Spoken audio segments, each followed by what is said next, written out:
on locations throughout the world. Standing passengers, please do not lean against the doors. Picture goers, we bring to you new films of interest. Chicago in State is next. Doors open on the left. The miracle of the motion picture. Please be considerate when talking on your phone or listening to electronic devices. Chicago's a nice town if you're looking for pizza. Welcome to 4 Stars, the Chicago Film Podcast, a podcast where we talk about movies set in Chicago.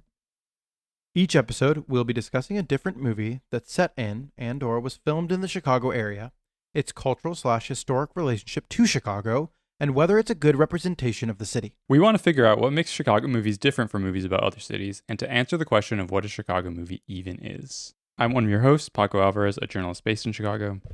And I'm Jeremy Martyr. I'm the general manager of the Heights Theater. And on today's episode, we'll be joined later on by Dane McDonald, one of the hosts of the podcast Supporting Actresses. Dane will be joining us to talk about the movie we are going to discuss today, Cash. Cash. With an exclamation point. Cash. $. Ready? You say cash, and I'll say cha-ching at the right time. Ready? Cash. Cha-ching. There we go. Nailed it.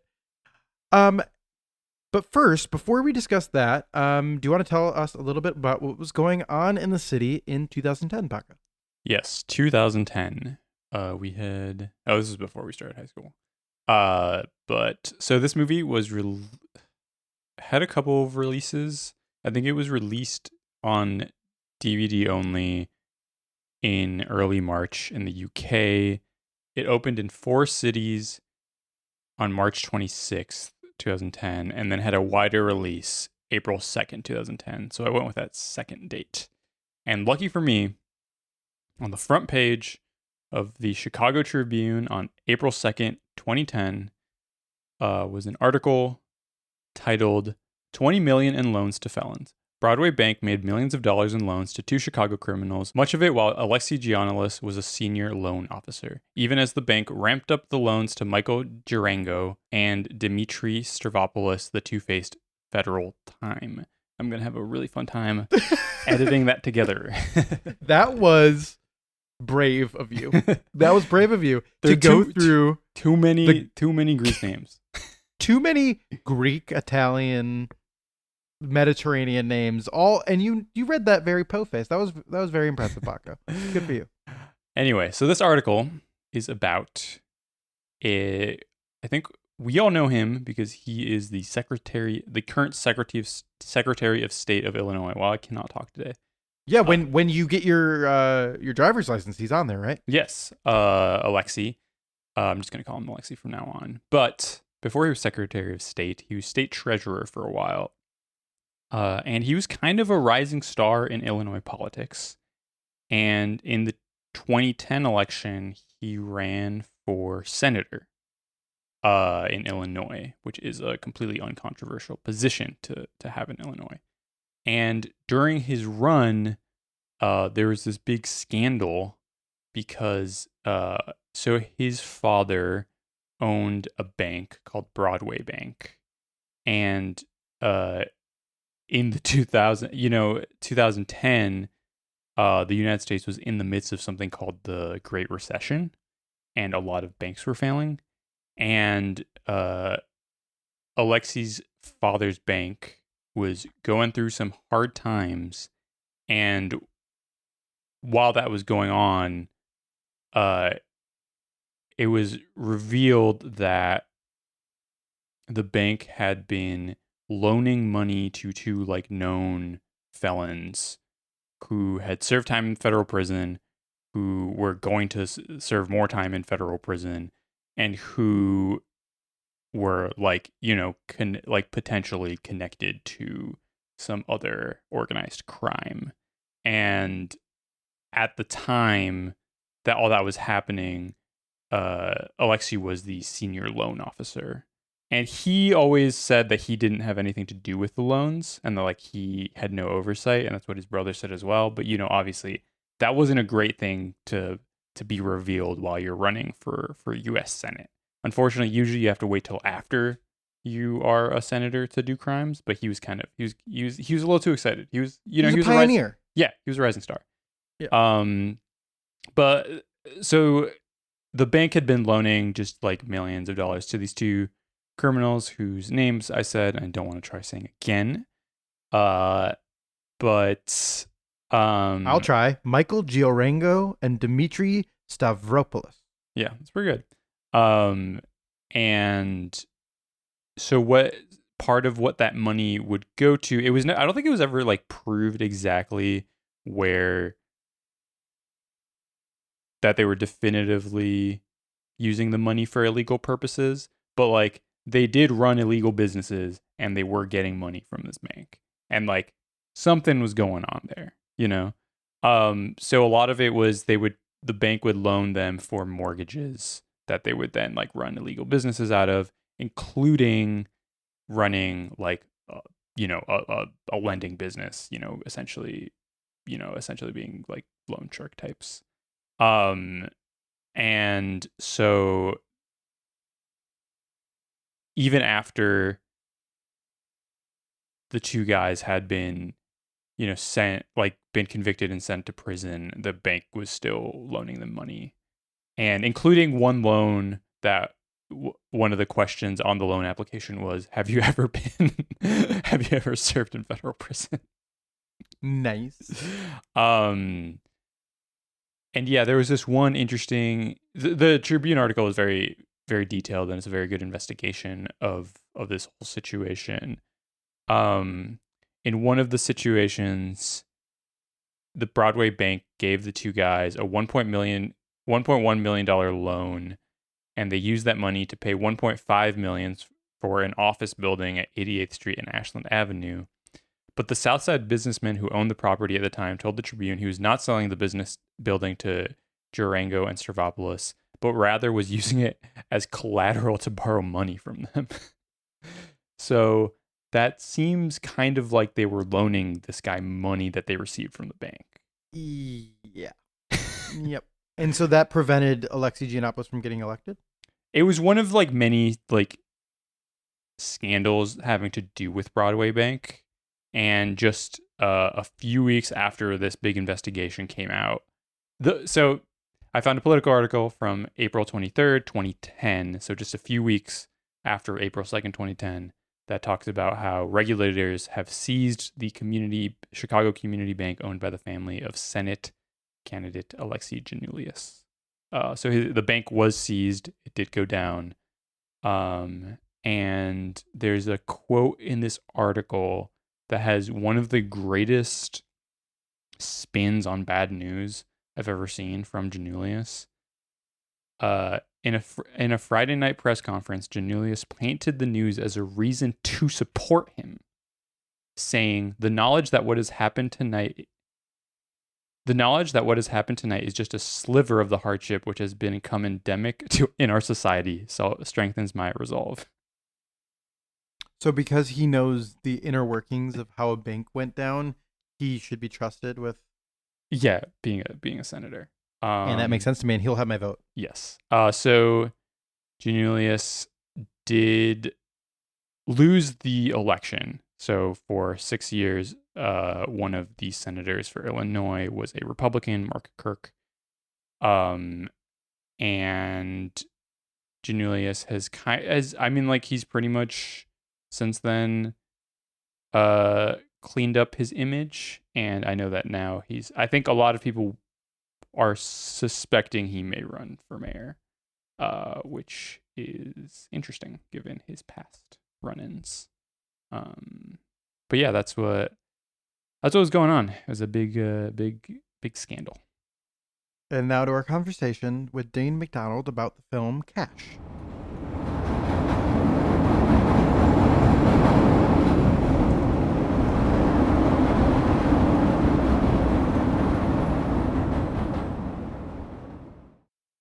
And now I want to welcome to the podcast, host of the Supporting Actresses podcast, Dane McDonald. Welcome, Dane. How are you? Hi, I'm great. I just watched the movie, like literally this morning. This. I'm using air quotes. This movie that we're talking about. The film, today. right. So So yeah. you're ready to just like call it best best film since 2000. This is the best of the Oh, 2020s. yeah. I mean, like, how did I not know that we like rang in the deck? Like, I'm thinking like, okay, 2010. This is like the year of Toy Story 3 and Mhm. Black Swan and The Mhm. Social Network, and like, how is Cash not up there with those Right. movies? It's like Well, it's it we have got to write this- nominated for Best Picture, but then they decided that was too much of a ringer. It would just sweep, so they had to remove it. I think that was the first time in Oscar history. Yeah, they were like, this is a very I don't know if you guys do or don't know about this.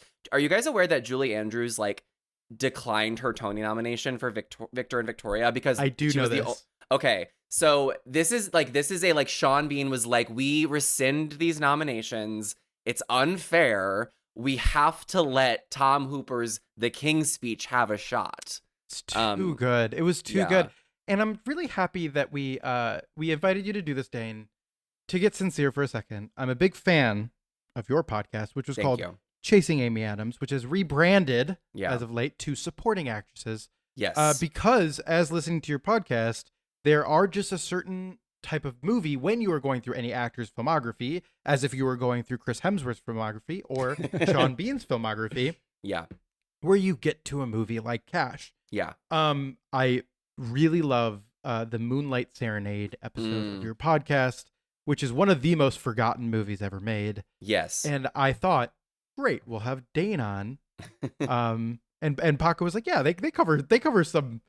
When you're covering an actor's filmography, yeah. you're going to cover some nonsense. Was there any doubt in your mind, or were you thinking like, maybe there is something with Cash, or were you certain you were in a Moonlight Serenade territory? I was like 99% sure this was a Moonlight Serenade performance or a film, and that is mostly due to the fact that what could be more 2010 than this movie having a $sign in the name. Like, in this house, we obviously stan Kesha, but like she has dropped the $sign because she's legitimized clearly. And like it's and I want to say too, in the film, it's Cash $! Exclamation point. So why like, they dropped the exclamation point? Right. Yeah. It's again, cleaner. like not to bring the Social Network up again, but like, was this like drop it? It's cleaner. Like, what was going on? We don't know. Did No, Pink do something similar as well? Did Pink drop the? No, I think Pink still has Pink is she's not new to this. She's true to this. Like she has kept the $sign. She's flipping through the air. No, Pink has kept the way. But yeah, I'm wondering, I know the director of this film has passed, so he can't like retroactively like legitimize this movie, well, in any way, shape, or form, but by dropping the $sign. But no, I love these forgotten movies on principle. It's very like, I love when you're on an actor's letterbox and you're like, I don't know, you can probably change the filters, but I just have it by like popularity. And it's always like clearly what their most popular movies are. And then it's like making of docs of very popular movies. Like a Star Wars documentary is like in like Carrie Fisher's top 8 movies on Letterboxd, which is like disgusting, but it's fine. And like Cash is below those. Like Cash is down at like unreleased projects, Yeah. It's crazy. Do you think that Sean Bean has more? I'm looking at both Chris Hemsworth and Sean Bean's filmographies. Do you think that Sean Bean actually has more movies that don't exist than Hemsworth?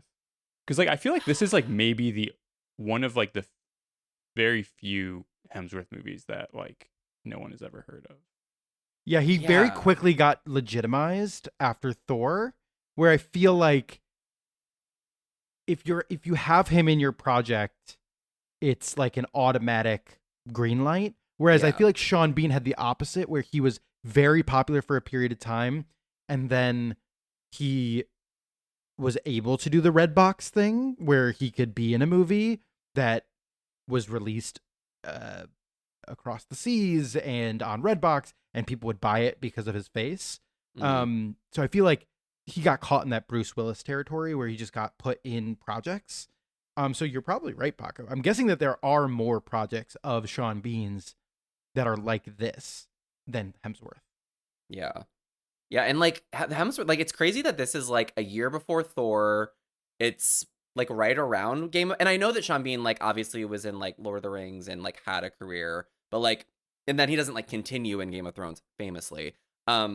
that was like another like even like immediately I was like, so this is not a real movie. And then because it's Sean Bean, you're like, okay, he's gonna die. Like there's no like mystery to it. Like it's silly that even and like we're getting like into spoiler territory and like people have not seen this movie. I'm fairly certain. So like I guess if you don't want to be spoiled, go watch it on what was the name of the streaming service that this is on? It was Zumo Play. Zumo Play, which in a text to you both, I said this is the name of a sex worker in a Star Wars film written by George Lucas. Which is a very funny joke, and we have to give you your Thank flowers. you. Yeah, I if there's one thing I do on a podcast, it's like I will say the joke I said in a text, and I will say the joke in my Letterboxd review, and I am not ashamed of it.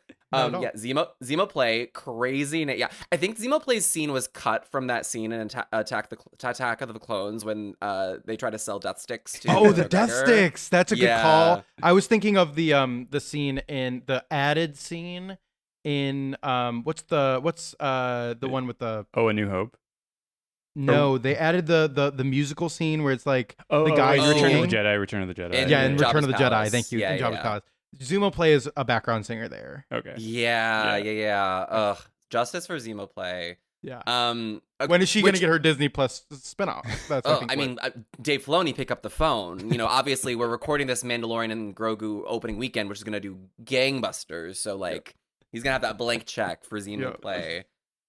Very real. Dane, we've broken the format of our podcast right away because you are so charming and funny.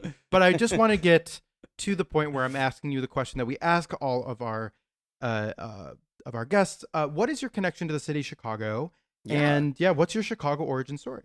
Yeah, my Chicago origin story. So I moved here. It'll be 11 years ago this August. I moved here in 2015. I grew up in. I like to say I'm very thoroughly Midwestern because I grew up in Michigan. I grew up in Indiana. I went to school in Indiana, and then at school, there is a large contingency of Chicago suburbs kids who go to Indiana University and then come back. And I made a lot of friends with those people. So I was always trying to move to Chicago after school. So I moved here a year out of school. It's actually kind of a funny story. I got my degree in journalism, and like all people who got their degree in journalism, I'm still using it clearly. No, I'm in advertising and marketing, but I was looking for, my job that was going to get me to Chicago. And cause my boyfriend at the time had moved back here after school and I was still in Indiana. And then as anyone does when they're looking for a job, I was getting a facial and I mentioned to the woman doing my facial that I was trying to move to Chicago. And she's like, oh, my sister like lives and works in Chicago. And I'm like, what does your sister do? And she's like, she works at an advertising agency. And I was like, you don't say. And then I had a job offer within the week. So as I said to a group of kids who recently came to my agency for like a college day, you never know when you're going to be networking, guys. It's not just at like events with overpriced like appetizers and cocktails. You can be getting a facial and you can be finding your next gig. So that is what brought me to Chicago. And then I like to say that Chicago is very much the city for like Midwestern kids who like want to stay closer to home and are like not cut out for New York or LA, but like it's like the theater kids who were like, I need to go to the city because I need to be part of culture, but I'm not gonna like flee to the coasts for whatever reason because I'm afraid of LA falling into the sea. And like I hate that New York doesn't have alleyways and their trash is everywhere. So like, it's like Chicago, it's perfect. So yeah, that's like why I've stayed here. I've an amazing group of friends here. I've lived with my now boyfriend here for quite some time, and we're raising our loving fur baby Flynn here. And I love the community here. I mean, obviously, Jeremy, we met because I am a Music Box patron, and I was brave enough to go up to you at some point that I was there. And I was like, Jeremy, I listened to your podcast. And I love the Music Box. I love the film community here. It's a great city because, again, it's like, all love to New York, all love to LA, but like those are places I love to visit and then come back to. Like I love just to be back in Chicago. It just feels, yes, we're Midwestern nice, but we're not like as nice as people in like Iowa. You know what I mean? Yeah. I'm live now in Minneapolis, and there is a type of nice that is Midwest that is foreign to me. There is, and that is what is up here. Paco, you lived here. Yeah, I lived in Minnesota for a while. I feel like it's a lot more passive aggressive. Yes. And like, I guess I'm like this maybe because I lived in Minnesota for a while. Something I noticed a few years ago was like when I'm trying to make plans with people who I've met from college in Minnesota, it's impossible to make any plans because no one wants to be the one to make a decision. Like it's just it's just people Just going goes like, in oh a yeah, like what do circle. you want to do? Like, oh, like that'd be great, but like what do you guys want to do? Like it's just It's that the for constantly holding the door open yeah, for each other. It's just no like one 3 enters hours the door. Yeah, it's just 3 hours of opening the door. Yeah.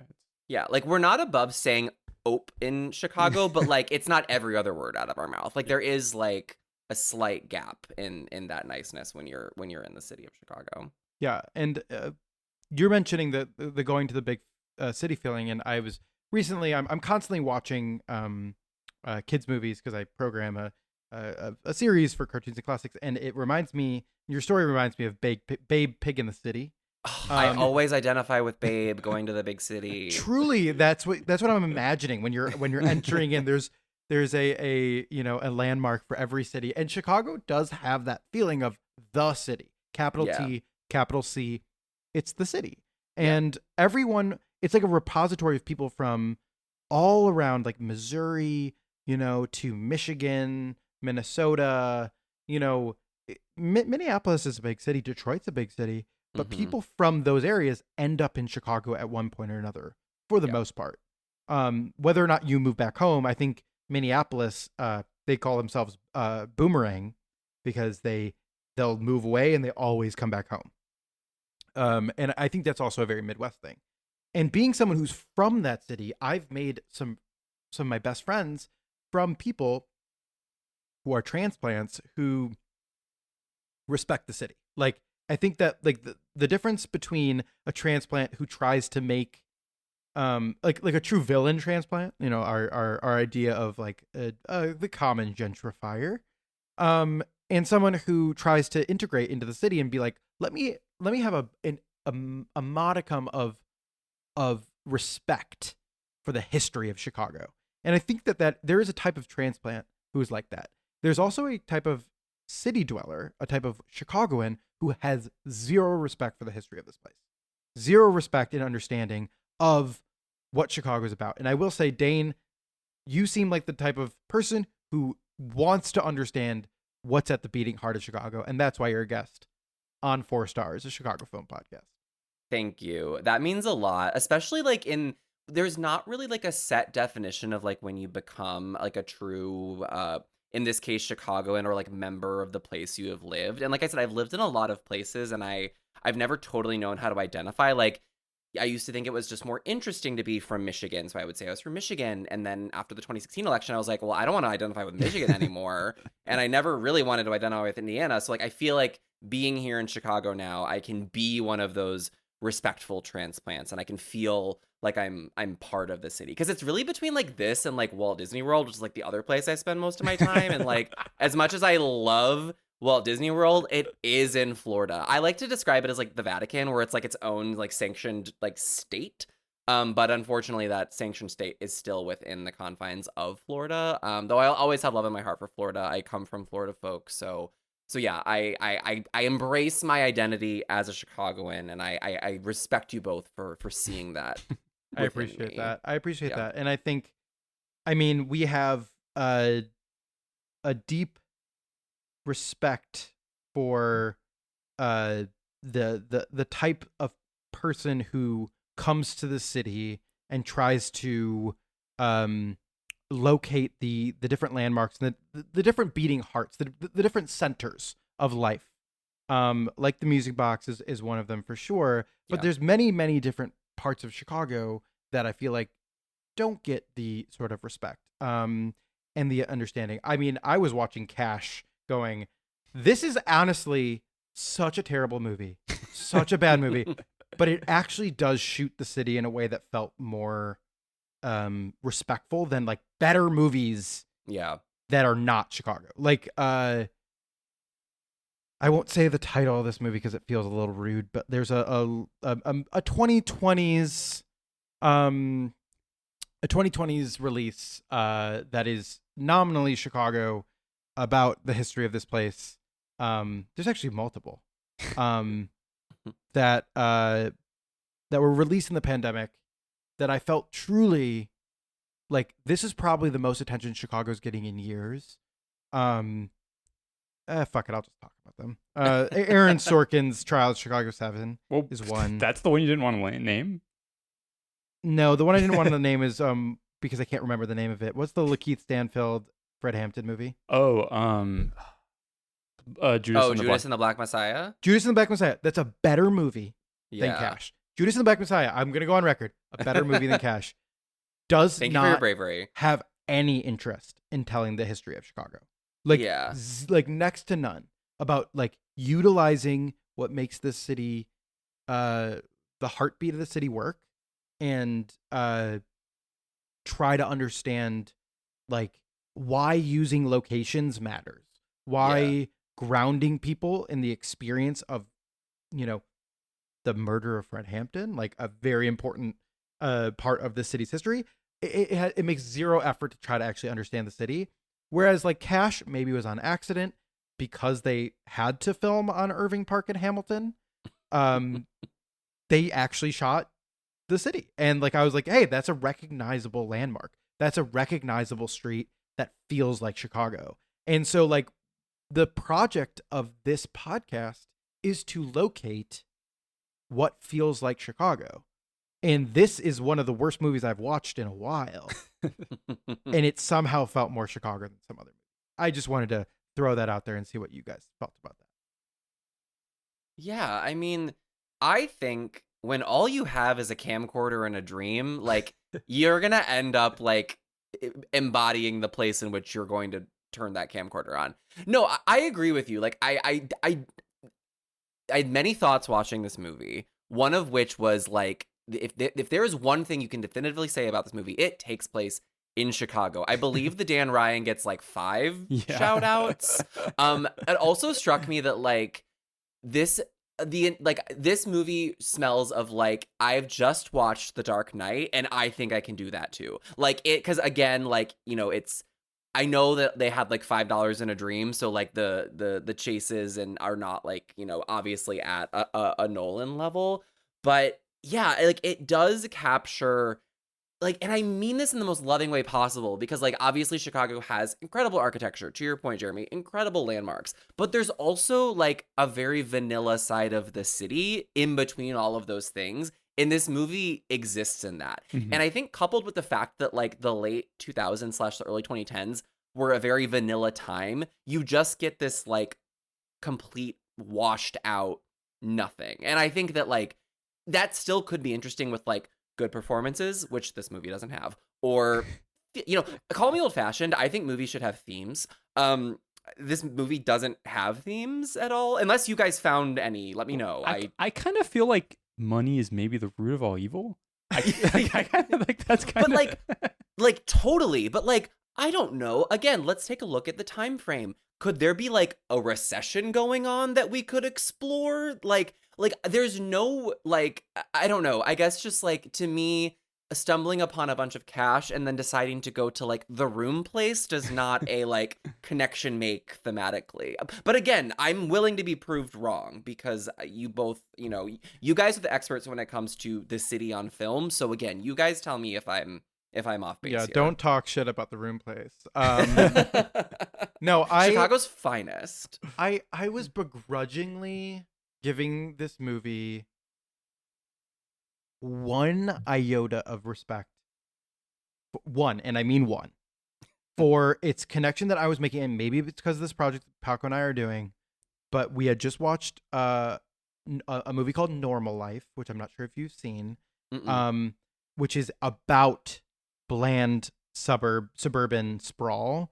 Cool. And that rot that takes place when you're economically disenfranchised, and the lengths in which you'll go to. It's an Ashley Judd and not James Vanderbeek. What's his name? My God, the other one. Luke Perry. Luke Perry film. Yeah. I listened to your episode on this. Okay, I'm remembering this now. This is like a poor man's like Bonnie and Clyde kind of. It's kind of Bonnie and Clyde-y, right? But it's also like purposefully going for that bland, like in between feeling of like all of a sudden you're in Skokie, but you might be in, Glenview. Like you don't know. You know what I mean? And I felt like this movie had like a little bit of that energy. And Paco, maybe you could speak a little bit more to this of how you felt. But I felt like they were going for that same energy of like people pushed to the brink economically, who were all of a sudden found all this money and then were forced to give it. Like there is just like that little bit of juice there, but then the juice was gone so quickly that it's like it was never there. Yeah, I think maybe I really hope people don't try to watch this movie. So I feel like Yeah, we're not endorsing. we're not enduring. So I feel like we should maybe go through the plot a little bit. Okay, that's fair. I feel like our past few episodes we have not been talking about plot at all, and But we're talking about like the biggest movies. yeah. So I think with this movie we can talk about the plot a little bit. So it stars Sean Bean and Chris Hemsworth. This is Chris Hemsworth's. This was his first American movie he filmed, but not the first that came out because This was filmed before Star Trek? Yes, this was the director okay. said that this was like Chris Hemsworth had been like in the United States for 6 weeks when he got cast for this film. So they definitely like they saw something in him.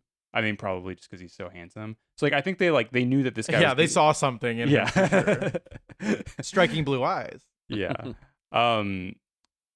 But yeah, it stars and then a bunch of people who there's some faces, right? Yes. The one that I'm thinking about is the banker. He was in 8 Men Out and Mate One. He's a John Sayles guy. Give me 1 second. Let me just I love search. that his nameplate was Mr. Dale, like no first name. He was just Mr. Dale. Anyway, while you're looking up that name, so Sean Bean stars as is he the star or is it Chris Hemsworth? I guess we can talk about that. But Sean Bean stars as twin criminal brothers from the UK. One of whom is in Cook County Jail because he was caught robbing a bank, committing some kind of big heist robbery type thing. And as he's being chased by the police, he threw a suitcase full of $600,000 in cash, and it fell on Chris Hemsworth's car. The other Sean Bean, the free one, who spoiler alert is revealed to be named Pike Cubic. Another Star Wars type name, goes in search of the money, finds out, and meanwhile, Chris Hemsworth and his wife, they're like a lower middle class couple. They're struggling to pay their mortgage. They're struggling to pay their bills. So they use this money to start buying, like, they pay off some of their mortgage. At first, I thought they paid off their whole mortgage, and they really just make payments to like the ones that they haven't paid yet. It seems kind of like, I feel like it seems like they're not very good with money because they should just buy the whole thing. Commentary themes. Yeah. They buy a new car. They make a bunch of purchases. Sean Bean finds them and he forces them to find his money, like give him his money back or his brother's money back. And it takes so long to actually get to the interesting part, which is eventually in the last 20 minutes, he forces Chris Hemsworth and his wife to commit a bunch of robberies across Chicago to make up for like the last few $1,000s worth of money. But so much of this movie is just them going to like different banks or like going to like reselling their car. It's so boring. Do you remember that episode of Futurama, Paco, where Fry is drinking the cups of coffee and they're popping up in the corner? Mm-hmm. They should have had a money counter of money that they had to pay back to Sean Bean that was counting throughout the movie so that the audience is invested. No, it's such a poorly laid out screenplay. In the fact that, like you're saying, there is a setup to this movie, which is, a couple spends all the money that was a criminal organization's. They have to then go on a crime spree to pay that money back. That's a setup to a movie. Yeah. They don't get to that until the last 30 minutes. And that really pissed me off. I was really upset about that. Once they started getting into the heist. Jeremy, I want to co-sign on what you said. Like, the script is terrible. However, there are 2 moments where the pen went crazy, and we need to acknowledge that. Which ones? Let's call them out. When I believe it was the incarcerated twin. Also, I want to just note, my first note for this movie that I wrote was, "Oh no, twins." Like, I just, from the get, I was like, oh, here we go. No, but my second note was, I believe, of the incarcerated twin. I don't remember the full quote. All I wrote down in all caps was corn-fed American pussy. And I was like, done. Like, yep. Absolutely. Like, at least half a star for this movie for that line.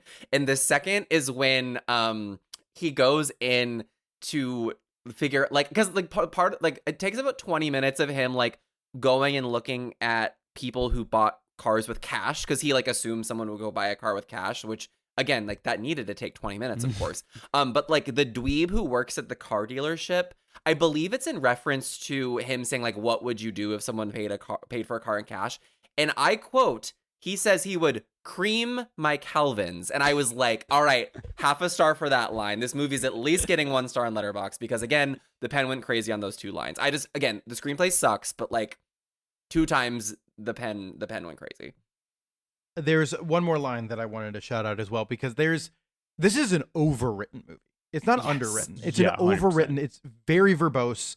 There's characters saying things that I'm like, I know that they speak English in Australia, but it really sounds like Chris Hemsworth is hearing these words for the first time. Like there are some lines that he says where he's fighting so hard against his accent, and he's truly like, there's like, you should force him to. It was cruel. Yeah. Why can't you just say that this is a young Australian mechanic who moved to Chicago? But there was a line where Sean Bean is talking to his twin, and they're talking about finding this. What type of car was it? They were so specific that it was a sedan, like with a sedan with the wood on the sides, with the wood paneling, with the wood paneling on the sides, which we all remember. But I need to pull this up because it was so good. Is it when the woman in the room place says bed multiple times? No, but that was awesome. I was like, I love when you got one scene and you're leaving it all on the table. I was like, she tore in that. She was cooking. I actually really like that actress. We should talk about her more. No, it was when Sean Bean said, "In Chicago, Reese, the car capital of the northern USA." I was like, Detroit found dead in a ditch. Like, what is going on? That is, first of all, not true. Detroit is the car capital of the northern USA. That is literally the Motor City. One might argue it's the car capital of the globe. It's a crazy thing to say. I understand that we have like a big auto show here, and that we're a bigger city than Detroit, and that it's kind of like finding a needle in a haystack. Hey, that's a line you could use. But he made Sean B say in the northern USA. It was so bizarre. It was like every line was a gumball, and everyone had to chew on the line to understand the words that they're saying, and they're forced to blow a bubble before it's too soon. It was insane. I do feel so. The director originally, so Stephen Milburn Anderson. He used to go by Steve Anderson. He's from the LA area, I believe. At least he went to UCLA Film School, and his first movie, which I watched, which was not very good, was called South Central. And that was like an independent movie in the early 90s.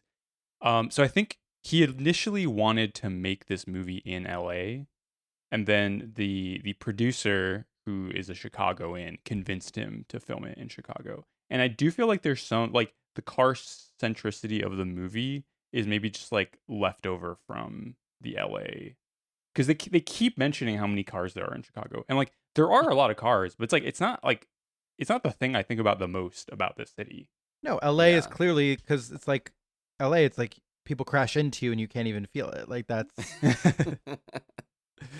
Yeah, like and that isn't to say that a city can't be known for its cars and being walkable, but I also think like in such a walkable city with like a functioning transportation system, like I just wouldn't like equate cars with Chicago. But again, because the script is insane, they had to use the line, I guess. That reminds me of The Bear, where my opinion of The Bear, which is very negative. I'm sorry for all the bear lovers out there. I have not watched the most recent season, so I'm not here to defend the honor of The Bear. No, I do think that The Bear has good filmmaking in it. Like I'm not like The Bear is incompetently made. There is some very clear craft on display there.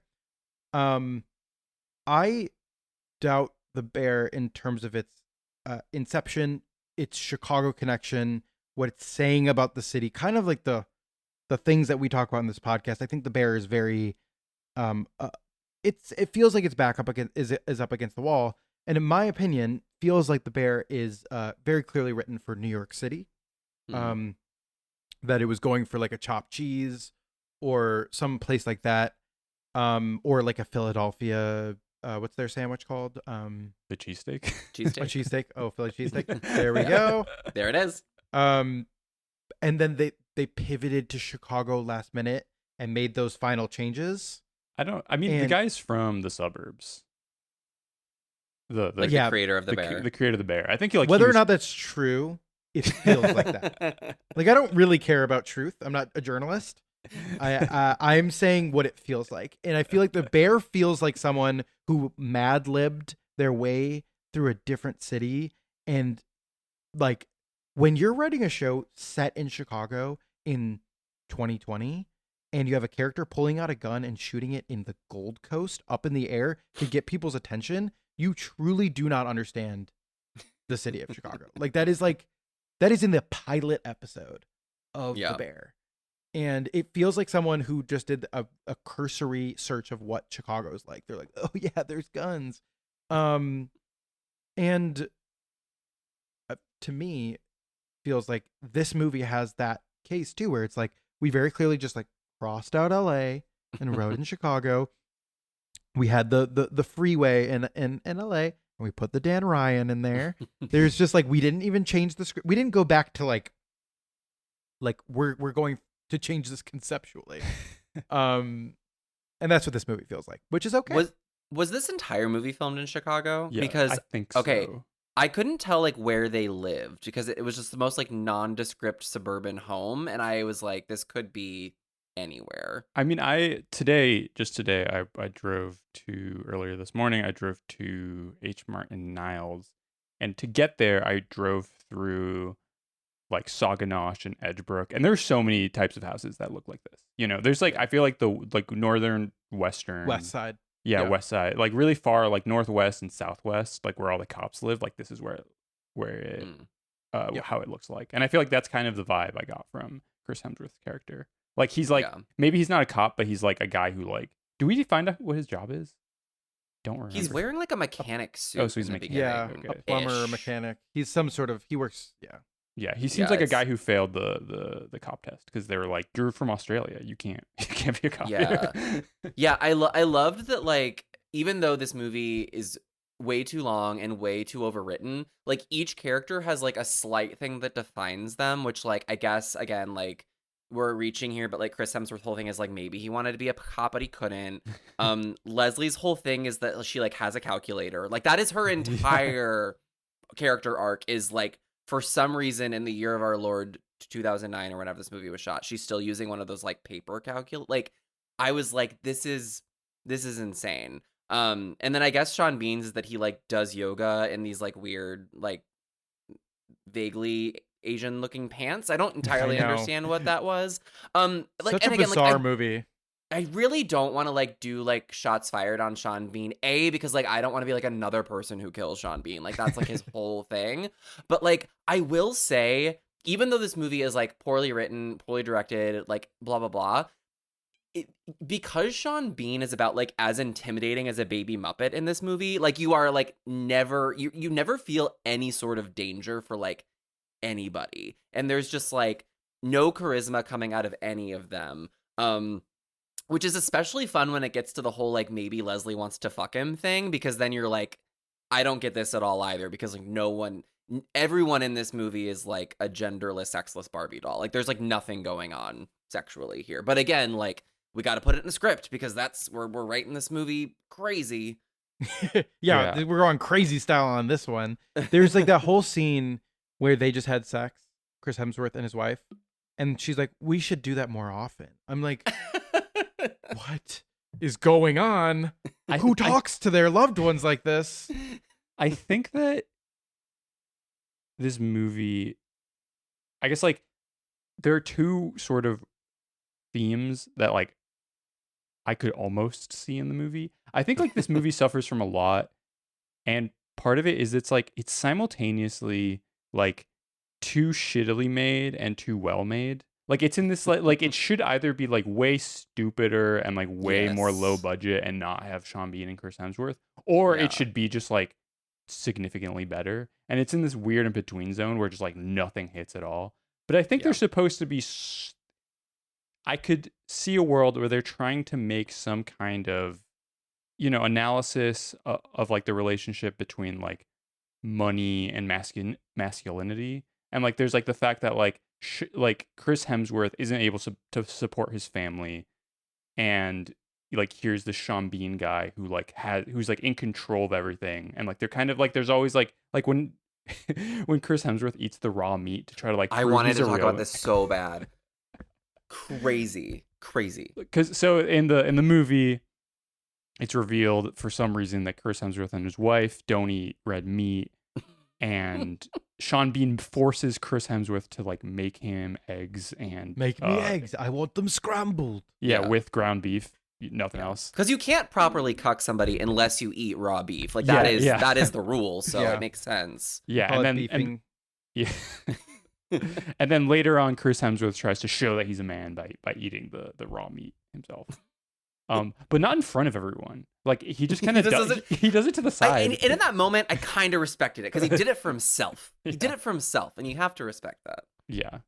So I think there's something they're trying to talk something about like their marriage and like Chris Hemsworth like feeling both cucked by Sean Bean and like society as a whole. But like they don't get there at all. Yeah. Again, like imagine if we just had a passing reference to like, yeah, and again, like this isn't the line, but like, yes, I felt like such less of a man since I lost my job because of the recession. Like not to be like the guy who's like flashing the big red shining recession sign this whole podcast, but like I just kept thinking about that because like again, like and you guys have obviously been talking about this in this series, like the heist movies and like what is it about on a deeper level, and it feels to me like the concept was heist and like, well, fuck it, we'll do it live, like we'll figure it all out on the day, instead of like what are the mechanics that like make a heist movie interesting. Like when you look at like the Ocean's movies, obviously there's like a lot that's great going on there, but it's rooted in like, what if we got this like amazing cast together and then like Soderbergh shoots the fuck out of it. Like there's just more, it goes beyond the heist, and the heist becomes a machination for like spending time with characters or whatever. And this movie is very much like, what if we had a few cars and locations in Chicago, and then like, I don't know, there's a suitcase full of money and we'll like figure it out. We'll figure out what it all means later, I guess. I think this would be a more interesting movie if this movie was willing to criticize the Chris Hemsworth character at all. And this movie feels really unwilling to go there, where it feels like it pulls its punches many times. I think my favorite part of Normal Life is that the main character of that kind of, despite being like the Ashley Judd character of Normal Life is like the one who very clearly has a personality disorder and is getting off on the crime aspect. But what's under the surface there is that the other character is also changing. His personality is changing to appease Ashley Judd, but also because he feels more like a man. And that is not in that movie viewed positively at all. It's scary, it's a little intense, it's a little desperate, it's a little sad. It's like a lot of those, there's like different shades on the palette of that movie, and this movie there's one color and it's a poop brown, and that's all that we're seeing.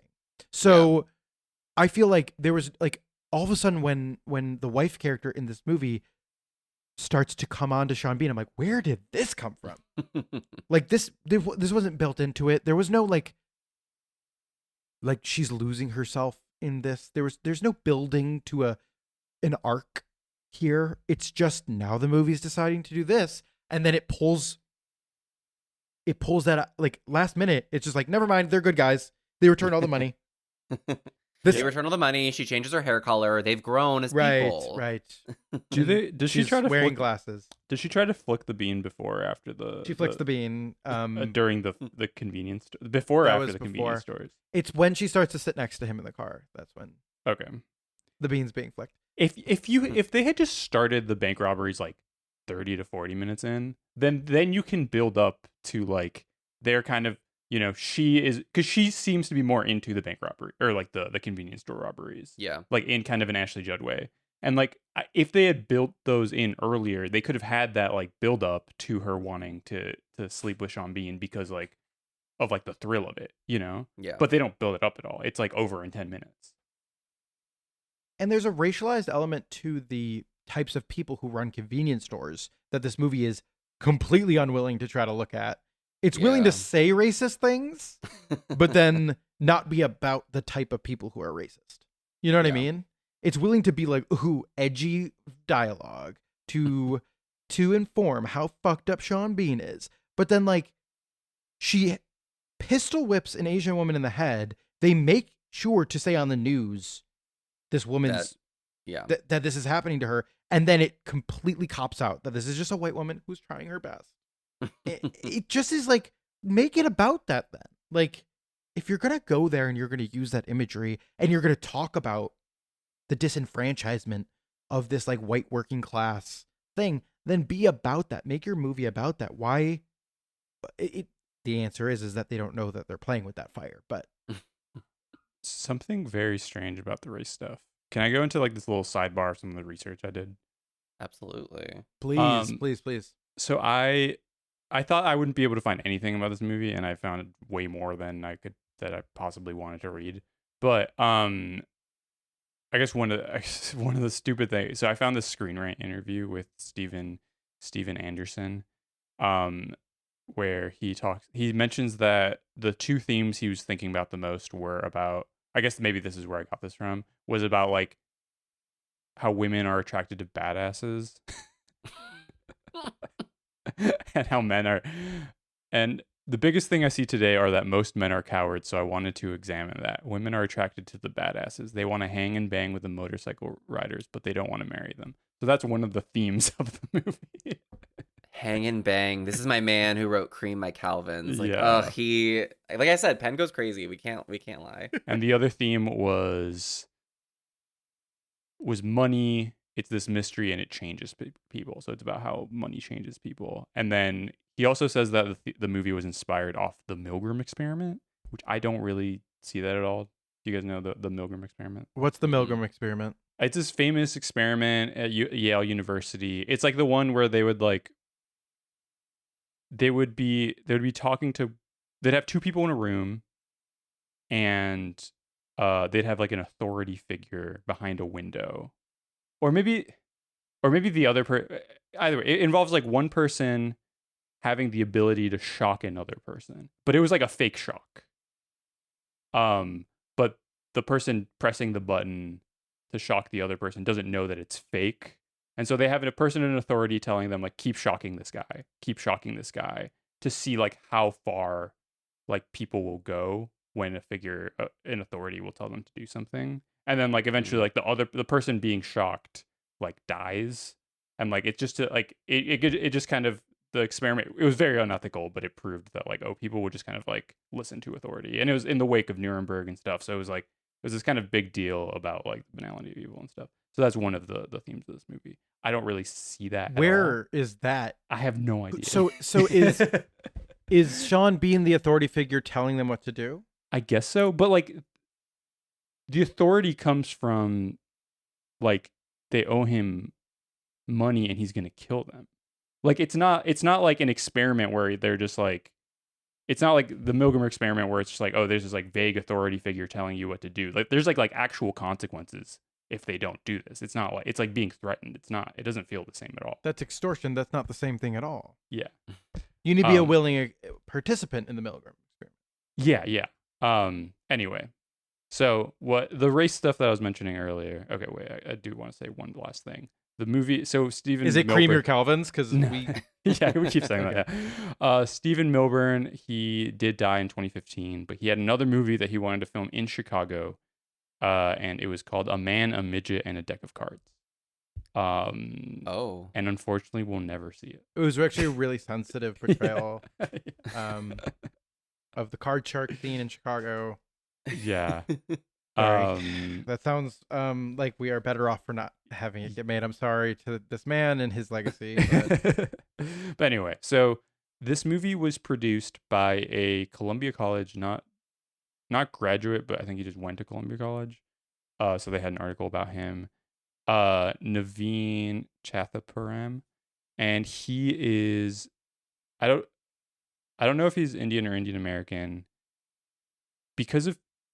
So he produced the movie. He convinced Steve Anderson to film it in Chicago, and he, like, a lot of the people behind the scenes of the movie, like including other producers and other, like, the entire marketing team, were all like Indian. And then they even like partnered with this like Indian cinema chain called Big Cinemas. They were like a worldwide chain. They don't exist anymore after like various mergers and acquisitions, but they had all these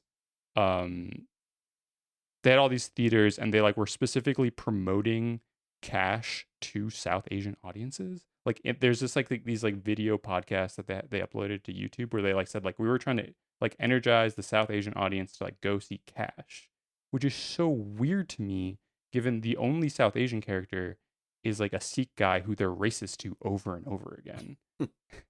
And then I dug even deeper.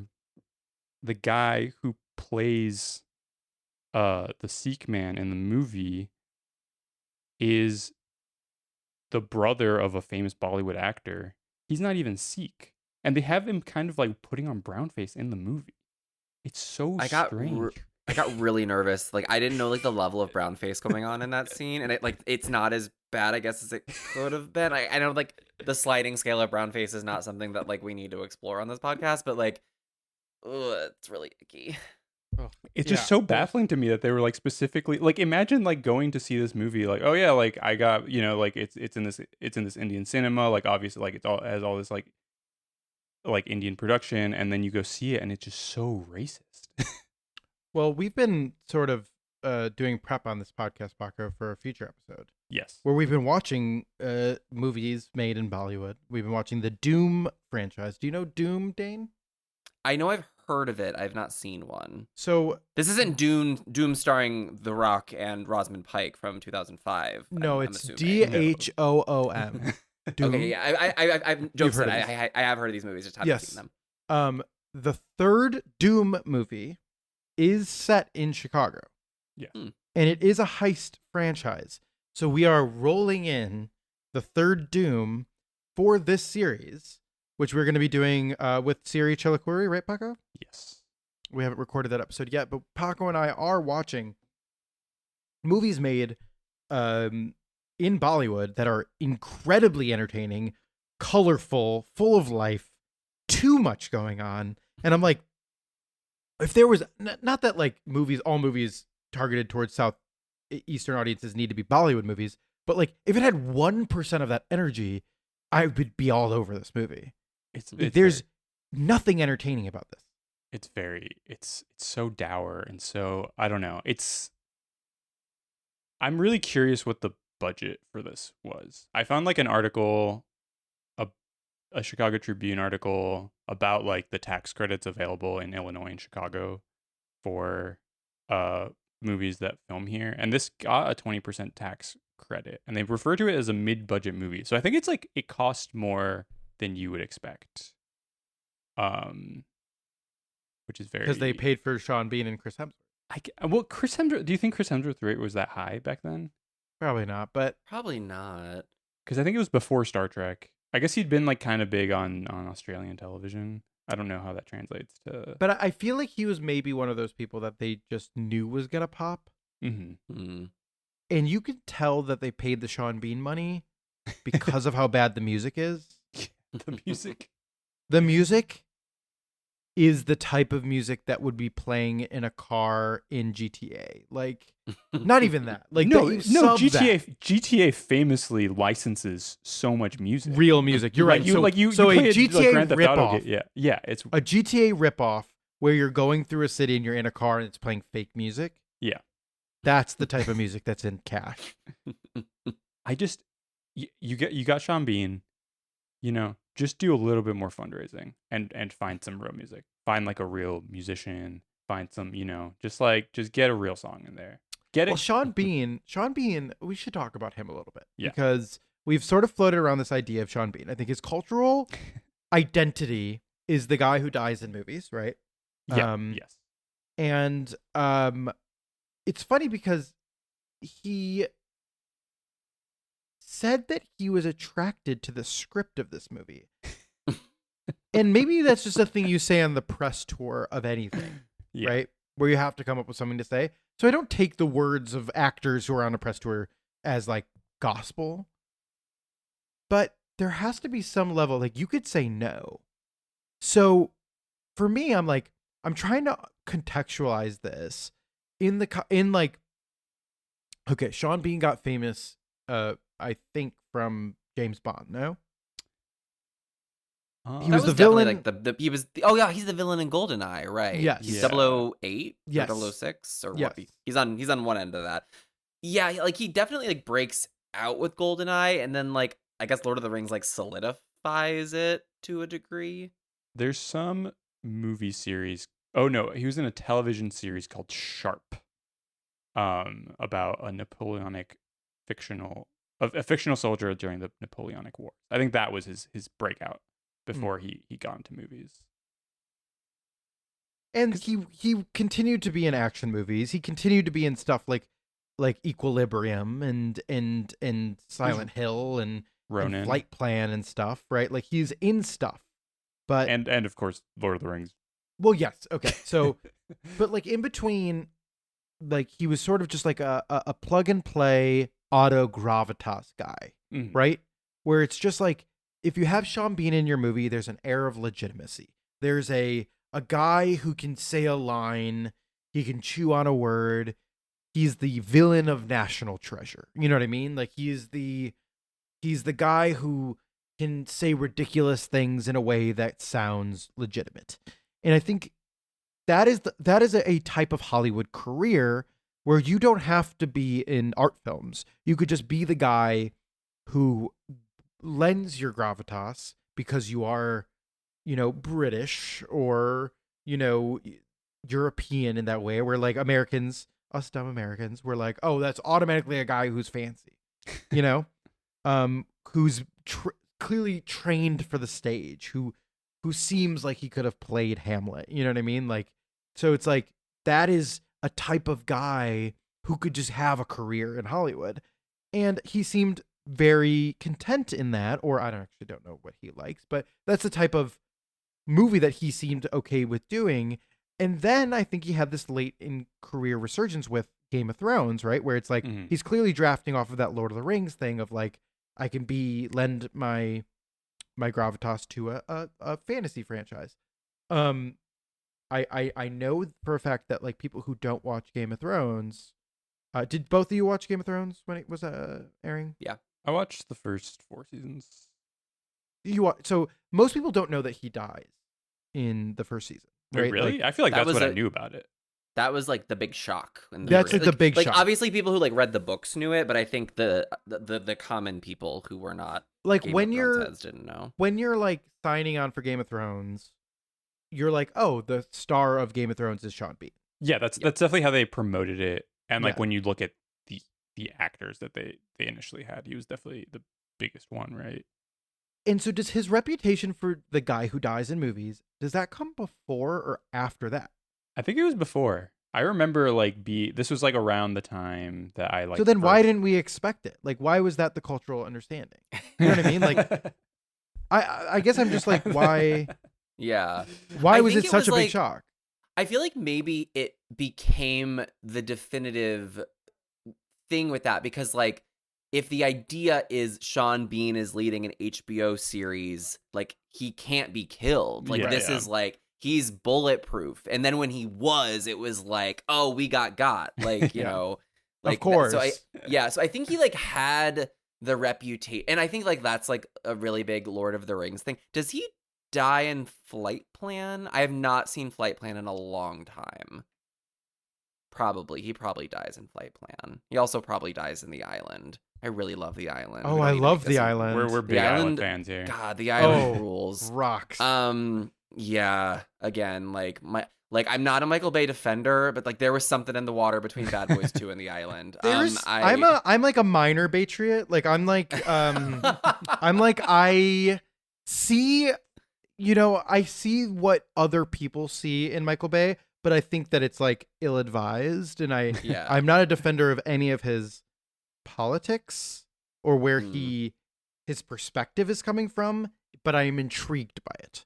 And I love Ambulance. I don't know how you feel about that movie. I never saw it. Great movie. But Jeremy, now I'm having this vision of you, like, not to get ethereal, but like I'm having this vision of you like before you were born, where like it was like decided you could either be like a huge M. Night Shyamalan fan or a Michael Bay defender, and like you obviously took like the Shyamalan path, but like that didn't mean your respect for Bay totally went away. Right. And I think that like a true patriot like defends Pearl Harbor, and I can't go there. Or the Transformers. Oh yeah, I like the first Transformers movie, but I'm actually a true patriot probably goes really supports 13 Hours the Secret Soldier. I was gonna say the Benghazi movie for sure.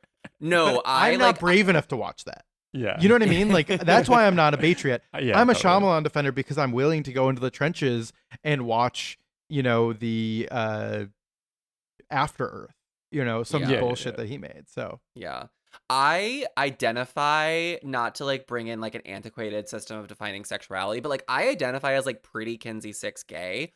I ride so hard for Bad Boys 2. Like that movie, I mean, one might say ride or die. Like like Bad Boys 2 rules so hard in a way that like, and again, and I didn't even mean to go here, but like Bad Boys 2 is over the top and stupid and racist and terrible in a way that like Cash does not have like the bravery to go for. I agree. Like I'm not saying like I don't know, and this is not me trying to say like yeah, your movie can be racist if you go for it, but like there is something like undeniable and bombastic about what Bay does, and like yeah, sometimes it doesn't work and sometimes it sucks, but like I don't want to say like I respect it, but like it's style. It's style, and like much like Shyamalan, like there's heart, and even when I don't like it, like Jeremy, I don't know if we've ever actually talked about this, so I'm sorry if I'm about to like break your heart, but like even though I didn't like Trap, I'm like, God, this guy loves his daughter so much, he's going to build a movie around her. Like, I mean, I might not like it, but I gotta respect it. Like you see intention there, and I just don't think with Cash $, like there's no intentionality. Like again, like Paco, based on what it sounds like your research says, like the director was like convinced to film it in Chicago because like a producer was like from there again. And actually I have not listened to your episode on Thief yet because I haven't seen Thief and I want to watch it first, but like I'd have to imagine based on the reputation of that movie, like that movie like feels very much like what you were saying, Jeremy, about like The Bear. Again, I haven't seen it, but like I'd have to imagine like Chicago identity is like very much at like the heart of Thief in an interesting way that Michael Mann is actually like passionate about, versus like, to your point, like the Mad Libs fill in the blank city thing here. And that is all to say, and then I will shut up, that nobody loves Miami more than Michael Bay loves Miami, and that's why Bad Boys 2 is good. I'm with you there. I really do wish that Michael Bay would continue his like $50 million projects, because I do think that he loses something when he gets into that $250 million range. Where when he made Ambulance, I really did feel like he was forced to come back down to earth a little bit and make a human level project where it's just Jake Gyllenhaal doing the craziest shit on the planet, Yahya Abdul-Mateen, hamming it up, and drones. Like it's truly just a drones project. It's just like drones doing the craziest camera moves possible. And I feel like I lose Michael Bay when he's like, I'm making a project on the biggest scale possible, where I'm like, no, you just bring style to something that is more at base level. And I think Shyamalan's the same way, where he got completely lost when he tried to make the Avatar Last Airbender thing, and he's actually cooking when he makes The Visit. Like it's like you got to pare it down a little bit. Bring your style, bring your heart, bring your sincerity, and put it in a a mid-budget project. And I think like someone like a Michael Bay like should live in that zone, but Hollywood stopped producing those because they only want to make projects that can make $1 billion. Yeah. Yeah, we need Scrappy Bay back. I just looked up the production budget of Pain and Gain because I couldn't remember where that fell. Pain and Gain was made for like $26 million. Like, yeah, that's where he lived. ugh, I yeah. love that side of him. And he made this parkour documentary or whatever that like he almost died, or like 18 people almost died making. I'm like, yeah, like make a parkour documentary. That's some dumb bullshit that like a little boy would like. Yeah. You know? That like that's where you should be living. Don't pretend to be the Pearl Harbor guy. Like you don't need to tell me about American history. Yeah. I think to bring it back to Cash, I think Michael Bay fundamentally understands something about like America and like what makes people interested in things, and like the stupid dumb things that drive people in this country forward. And I think that the director of Cash, he's almost like he thinks he's making like a Coen Brothers riff. You know, he thinks he's like doing something smarter than he actually is, and it leads him to like overwrite. It leads him to like make too complicated what's all like what could be a fascinating movie, or could just be like a dumb entertaining movie. Can I talk about a scene I liked in this movie? Go for it. Yeah. A scene that I actually really liked is the scene where he goes to the house of the when he calls that Sikh guy an Arab, and he's No, I like, hated oh no, that. I didn't do 9/11. I work at 9 to 9. No, 9 I to hate 9. that. Oh my god. Hate that scene. that Not was one of the endorsing that comment.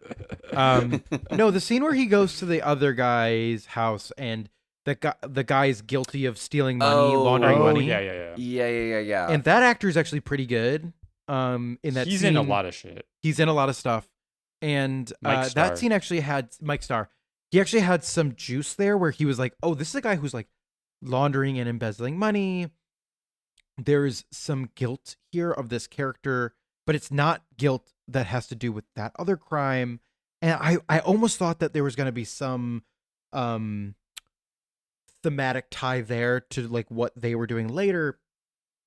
Again, no, it has zero tie to what the rest of the movie has to do. It's just a scene that they wrote. But I was like, oh, if this is like what this movie's going to be about, which is like a mob or a crime boss who goes in and like lifts up the rock of Chicago and finds all of these bugs underneath it, right?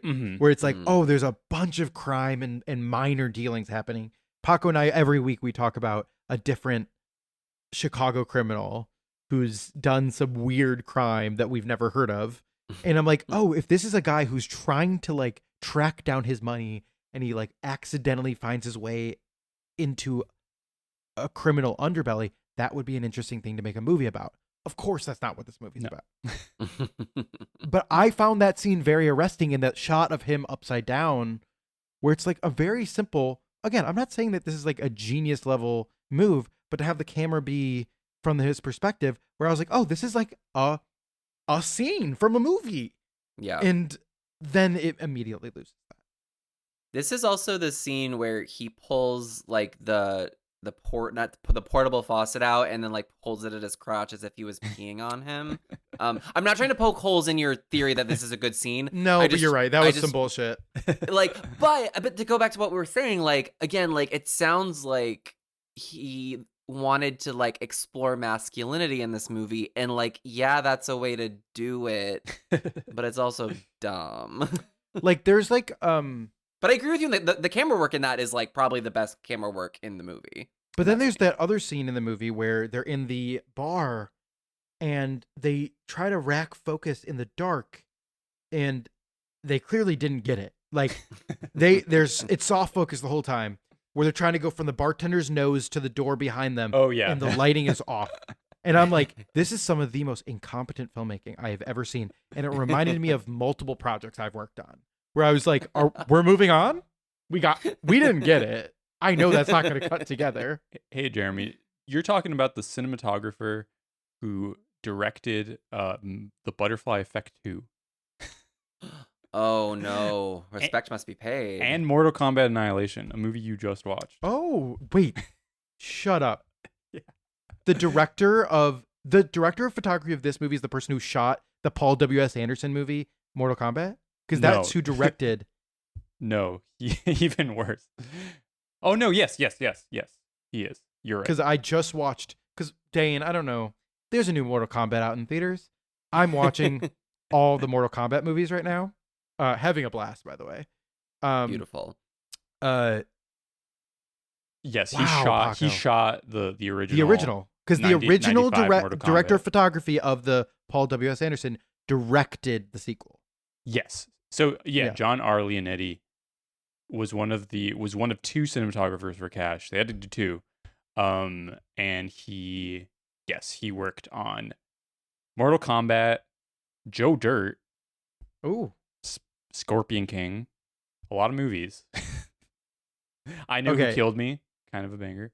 Yeah. So yeah, but He Go did ahead. Cash and Piranha 3D in the same year. I mean, that's like some Spielberg level Jurassic Park, Schindler's List shit. Like that's intense. I actually like Piranha 3D. That's Oh, yeah, not it's me pretty being good. facetious. Yeah. Let me bring this And home. he That's a directed movie the- that's dumb and knows it's dumb. Like, Yeah. you know, and he directed the first Annabelle. Like, Oh, that movie's really rough. because he was the DP on I think the first two Conjurings. Oh, wow. The life Yeah. of a DP is Mm. very, very insane. bleak.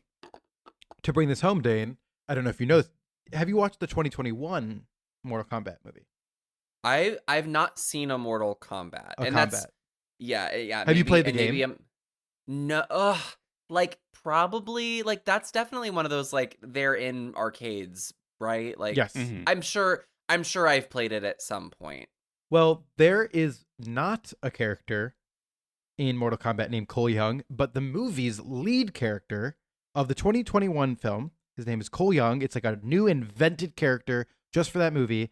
He textually in the movie is from the South Side of Chicago. That is a Mm. line in that movie where he's like, "I'm just a guy from the South Side of Chicago," and I'm like, "Where did this come from? When has this been set up?" But anyway, that's all to say.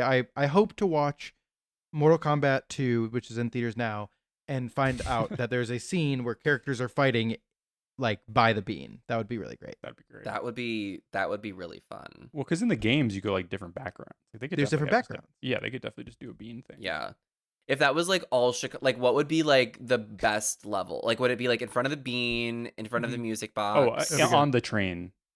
Like Ooh, you're on the Yeah. like platform. on the L. You know, you're Right. fighting. Like while it's moving, like Yeah. like on the physical train. Yeah. Okay. Yeah. Oh, Yeah, I like that I'm a into lot. that. Yeah. Lakefront, obviously. Right. Yeah. Riverfront, like a toxic wasteland. Mhm. in the music box. In the music box, like Yeah. in T3. Yeah, and there's like a movie playing in the background. That's good. I like this. Wait. Someone should make this. We've just talked about the Wanted video game. That there's a Wanted Chicago video game. Is there really like when they still did like video game movie tie-ins? Yes, Yeah. yeah. There's a. Oh I tried. man. I tried to find We used it, to be a but I don't. country. Yeah. We used to be a country. If Cash would be a good video game, if you're being forced to commit these different robberies and you have to like have like a moral, you know. So in like- your Jeremy, in your version of it, you're playing as like Chris Hemsworth. You're not Sean Bean. Like you're the one being You know, forced. you're being Yeah, like, to. like a GTA style. You have to Yep. get this money in a certain amount of days, and so you can. Do that all makes these, sense for the gathering the amount of money. Yeah, Yeah. and then and you have the counter. Yeah, you're right. Ooh, and then like again, like that, not that they ever did this, and I'm saying we should bring something back that they never did. When you buy the video game, it comes with a paper calculator that you can then track the money that you like. I don't know. We're leaving a lot of money on the table, proverbially, by like putting this all on. Yeah, so maybe you want to cut all this, Paco, because maybe we need to like actually write this. Work on it. But, I know. What yeah. about a scene in the room, please? God, so I'm like one of my weird movie things is I love to sit through movies and see who gets the special thanks because then you see things like God, what was one recently? I feel like I I hope I'm not wrong about this because it would really. Actually, I hope I'm wrong about this because I don't want him to be thanked in this movie. But I'm fairly certain like Fincher got a special thanks in like Tron Ares or something stupid. Anyway, I like because I get excited for that kind of stuff. So I like did sit through the credits of this movie mostly because I just like couldn't move yet because I was like processing what I'd seen. But like The Room Place and like Vitamin Water got a special thanks because like there is product placement in this movie. Yeah, like I'm not like here to like, you know, grift for product placement, but like there's something about the product placement of The Room Place that like does sit better with my soul for some reason. Sure, it's a place that's gonna go out of business in the next 10 years. Like it's like Exactly. it's like putting Radio Shack in your Yeah. And like I mean, and there is like a bootstraps version of this movie where they go to shoot at The Room Place, and the actress who did the bed, like she actually works there. Like that was like she was just like so good. And do you know who's also so good? Who was eating was the mom. Yeah, the mom. The mom was really... she had an energy to her. She was very clearly like a Chicago actress. I looked up her filmography, by the way. Paco, we're gonna cover her 4 times. She'll be on the 4 times. We've done. When she said, "I'm on a fixed income," I believed her. That hit. Is it Mindy? What was her name? What is her name? I need to look up her name because she was great. She was excellent, and like, again, I don't want to talk ill of this. Peggy Roeder. Peggy Roeder, yeah. Oh yeah, we're gonna do all of her movies. I'm learning live. I'm learning live on air. The actor who played Glenn the plumber. His name government name Glenn Plumber. That's crazy. That was one of my favorite parts of the movie. Because I had just seen South Central, which is starring Glenn Plumber. So I think that he's the main character in South Central. He's also a very good actor. He's in the pilot of ER. He's the homeless gentleman in The Day After Tomorrow with the dog. Anyone else? No one? Yeah. No one? Yeah. Oh, he's in Showgirls. He's in Showgirls. He's really good. He's in Saw 2. He is in Saw 2. He is in Saw 2. He's in a movie I'm learning, Showgirls 2, Pennies from Heaven. Pennies from Heaven. Pennies from Heaven. Wow. That was made in like 2018 or something. Oh man. Wow. Fascinating. His career is interesting because like, you know, you get the first half of the career on Wikipedia, you got some blue links. By the end of it, it's nothing. He's in like 5 movies a year, not a single Wikipedia page. But that's the thing is like, Paco, we just covered 8 of Diamonds. Yeah. Where every actor has never been in a single other movie before, and their performances are all over the place. They're kind of fun. Yeah. Because they're clearly stage actors who are like hungry, you know? Mm-hmm. And whereas this movie had the energy of like, did anyone give a shit? Definitely not Sean Bean. I think Chris Hemsworth, maybe. I could see him being tricked into thinking that this is like a bigger production than it is. You know? The most like he's like offensive part of this movie is that they fucking set it up for a fucking sequel. That was pretty horrendous. I was so mad at that. It was crazy that the credit drops for the director and then the like post-credit scene comes in. Like it was such a weird like were they scared? Like I mean, this allegedly got a theatrical release. Were they like scared? Like, oh no, we can't. We haven't trained audiences yet. We're not deep enough into the MCU that everyone's like sits in their seat at the end of every movie just in case. You know, me saying that as someone who sat through like all the credits of Devil Wears Prada 2 because you just never know anymore. Like, well, you're really waiting for the special thing. You're trying to see. Oh, yes, yeah. We've established waiting for special things, waiting for Miranda Priestley will return in Avengers Doomsday or whatever. Like you really don't know, but they set this movie up for a sequel when I know that the brother who's not in jail, that's Pike. That's his name. That's his really normal Pike. It's Cubic. It's not. And I thought at first he said Pike Pubis, and I was like, that's insane. Yeah. It's the other brother who like gets out of jail, and it's like he's gonna go find Leslie and Chris Hemsworth. But dear listener, we are not saying his name because that just happens to be the character's name. It is like a dramatic reveal in this movie. He is in the car with a gun to his head, and Chris Hemsworth is like, "What's your name?" And he says, "Pike Cubic." Like we're supposed to be like, "Oh my god, that's Pike Cubic." It is delivered with a sincerity that like Sean Bean was told, like, you are delivering this line like you are revealing that you're Jimmy Hoffa. Like it is treated, like to your point, Jeremy, as a reveal. And it really, really got under my skin at that point. I was like I really try to give every movie at least a little bit of like, it's trying. It's whatever. Like, there's clearly scenes with like unprofessional actors. Like, there were scenes where they were not like, I mean, it really depresses me that this is like a real cinematographer. Yeah. Because there were scenes where they weren't pulling focus.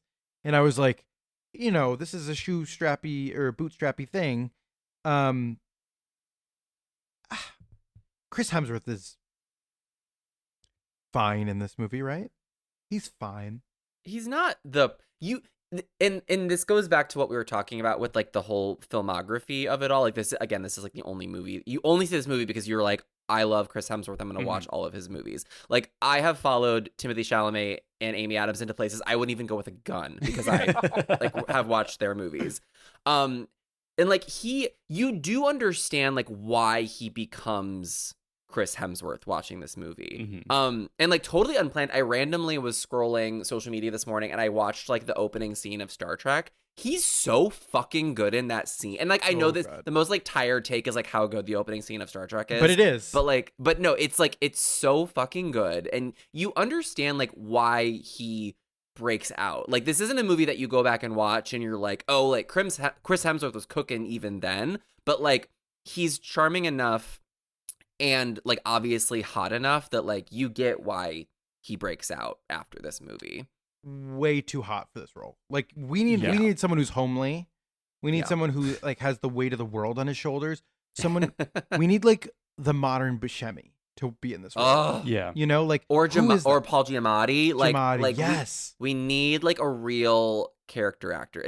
Yeah, and not that this movie's really like, I will say, I respect the fact that I don't think they're like trying to make him ugly. I don't know if you guys saw or like this movie. I liked Send Help earlier this year, but like they are trying way too hard to be like, oh, and Rachel McAdams, like what a dumpy woman. I'm like, can we be serious for one moment? I don't need you to try to convince me that Rachel McAdams isn't like the most beautiful woman who's ever walked the planet. Like, right.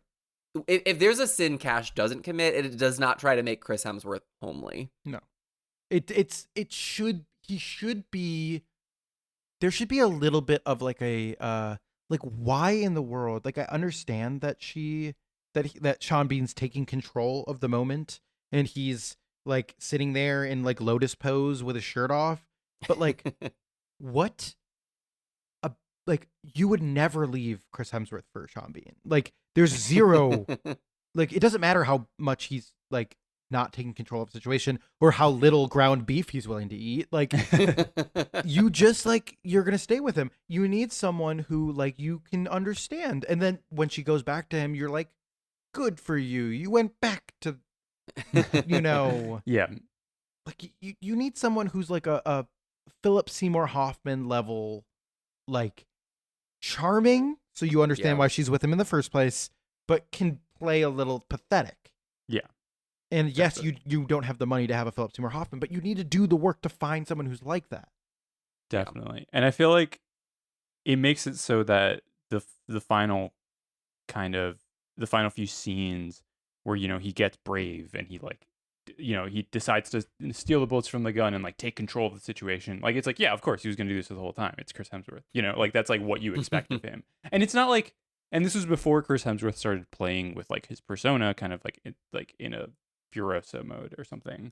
So yeah, it just, I think you're right that this needs like a schlubbier character. I have a fondness for Chris Hemsworth. Like I'm always excited to see him. Looking through his filmography, I'm like not entirely sure why. Like I can think of like, There's like one scene that I can think of, Paco, and you and I were in the theater together when we watched it. Yes, I'm pretty sure it is the scene in Thor where he takes the coffee and he says, "This is great. I'll have another," and he slams it down. Yeah. There's a scene in this movie where he's holding, I don't remember if it's a beer or it's some sort of glass, and I did have a moment where I was like, is he gonna slam it on the ground? Like you almost wish he had. But no, Hemsworth is interesting because like he's somebody who, when he's making fun of himself, like he is like obviously like if Taika Waititi has no haters, then I'm dead. But like, Thor Ragnarok is good, and like and even before, like I think that Chris Hemsworth was making fun of himself in like the Ghostbusters reboot, and like he does seem to have like a self-awareness that lends itself to watchability. And that's not to say that, like, I mean, obviously, like, he's not winking at the camera in that first scene in Star Trek, but like it's in like one. I feel like when there is a sustained long movie where Hemsworth is trying to do what he's doing here, it's not that you're like sick of him by the end of the movie. It's just not as interesting as when he's like poking fun at like the beefy persona thing. Totally. And I think like where does his career need to go from here for me to be back on board? Because I think that I'm out, but I'm not saying I'm out forever. I'm just I don't think about him. And go ahead, Paco. I was just gonna say, I think the moment for me, I think I haven't watched the Marvel movie since Endgame, so I think like I don't think he's very good in Endgame, and I just don't think about him. But then when he showed up in Furiosa, I think that was when I was like, okay, he's doing something. Like he's he's making himself ugly. He needs to like, and I think he needed like literally he made himself ugly in that movie. But that was I didn't see Crime 101, so I don't know what he was. I've heard people like that. I've heard it's fine. Yeah, I've heard it's like a movie you put on cable. But we need those. And Paco, Yes. you and I have watched both of the what's the Gerard Butler one? The Den of Thieves. Yeah. Yeah, we've watched both of those. Yes.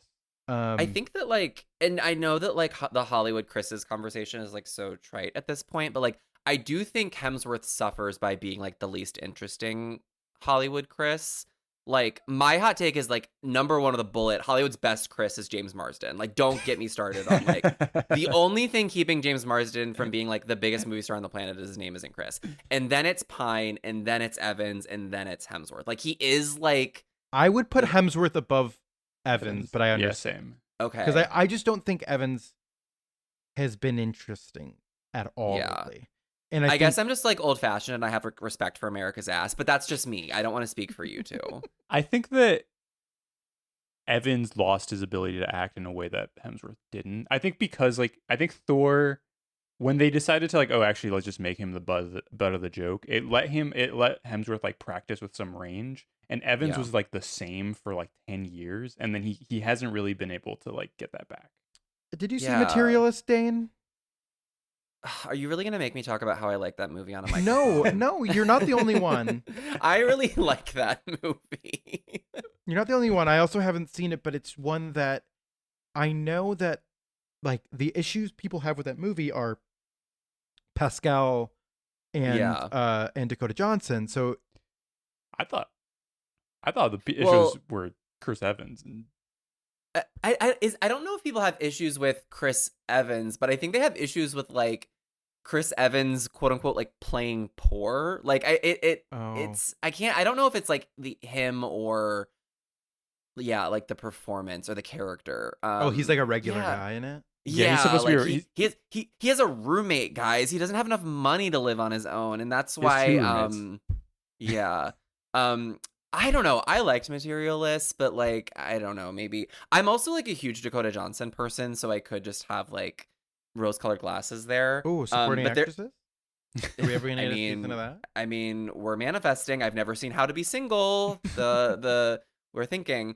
But like no, I do think like I think Evan, and this is like other than Chris Pine, I feel like Chris Evans and Chris Hemsworth's success is director based because like Ryan Johnson gets something really interesting out of him in Knives Out in a way that like similar to Hemsworth. I think that like they're playing with the persona to a degree with Chris Evans and Knives Out. So yeah, I don't know like what Chris Hemsworth would have to do next because I agree with you, Paco. Like I actually don't think about Furiosa all that often.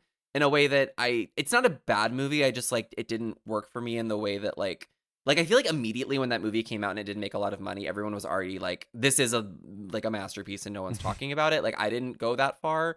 But like he is doing something really interesting there. And I wonder if unfortunately he does need to put prosthetics on to be taken seriously. So I'm trying to think of like a filmmaker who like famously works with prosthetics who can like I don't know, like Ooh, the we need to like Wachowskis. oh yeah. Well, I mean like anyone's gonna do something interesting in a Wachowski movie. So yeah, but I'm certainly never like sad to see Hemsworth, but like I'm not busting down the theater door when he's in something. I agree. I'm with you, Dane. And I wish that I wish that we could be freed from the shackles of the MCU so that these people can continue to do projects like that and not feel like they're off the table for 10 years, or that Yeah. any project they choose is purposefully in response to. It's like I'm sick of not just the Marvel movies themselves, which are for the most part like whatever, fine. It's the wake of the way that they affect culture and the way that Mhm. everything is in response to them. And I feel like Yeah. we're finally getting past that a little bit, where I do feel like we're finally at the point where they're not going to move Dune 3 because of Avengers, the new Avengers Mhm. movie, but like there was that conversation for a second where they were like considering that, where I'm like, no, both can exist, right? Yeah. As long as we're in that, then I feel like the superhero thing is fine. Yeah. But I'm like, Go I ahead. think that like we're about to have a really, and like I mean like Netflix like is evil obviously, but like given like now how they're treating the release of the like question mark untitled Cliff Booth movie, which like I ride for Fincher, so like I'm very excited for, but like because that just got slotted in the old Narnia slot and Narnia's moving to February, like I am curious how like Netflix is trying to like, I'm not saying what they're doing by putting their movies in theaters is like combating superhero fatigue, but like I do think that they are getting to a point where like they are thinking about like, you know, how are we going to like not work like with the theatrical model, but like play in that sandbox a little bit. I don't know. Like I didn't like this movie, but like I'm actually like thrilled Wuthering Heights made a bunch of money, because like that is the kind of movie I want to be like making over $100 million, and not like, I don't know, whatever the fucking next like Thor movie is going to be. I agree. think that what's happened is that as the Marvel Cinematic Universe has kind of fallen into the same issue that like just comics in general have, which is that like they get so complicated and it's like hard to find an in, and like as they continue on, there's less and less buy-in from like Mm-hmm. diverse audiences. So I think like what makes this moment, even though there's a million Marvel projects all the time, what makes this moment feel different than from like 2019 was that like in 2019 everyone was going to go see the new Marvel movies, and now the audience have kind of like, it's kind of like a big bubble of like people who are really into Marvel. There's like some people who like go to some of them, and then there's a lot of room to just like for people who don't see those movies. Like if you've missed like two of them, you can't really go to the new one. I guess like Avengers Doomsday, they're trying to combat that by like bringing everyone back. They're like trying to like build that kind of They diverse can only do that audience. once though. Yeah, I know. Yeah. I feel like they're trying to get back like a kind of like more diverse audience, and it's back to being more segmented in the way that I think is more healthy for cinema in general. Yeah.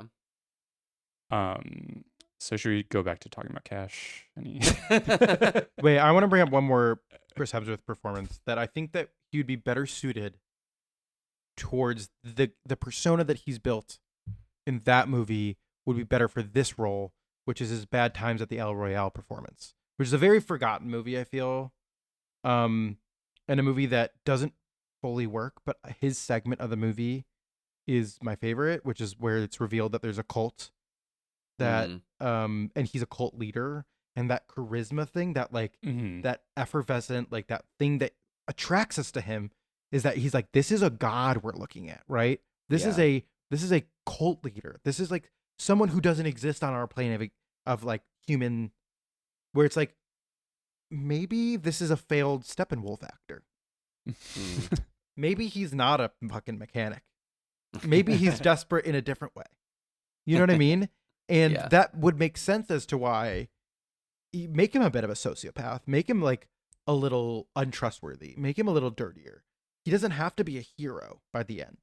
then this movie is more interesting. Yeah, or if you kind of gave him like a movie I just realized that this is kind of riffing off of. If you made it kind of like a Collateral situation, Oh, you know, where Sean Bean is like the Tom Cruise type, and that's a good point. That's Yeah. a very similar movie in its plot, but yeah, Yeah.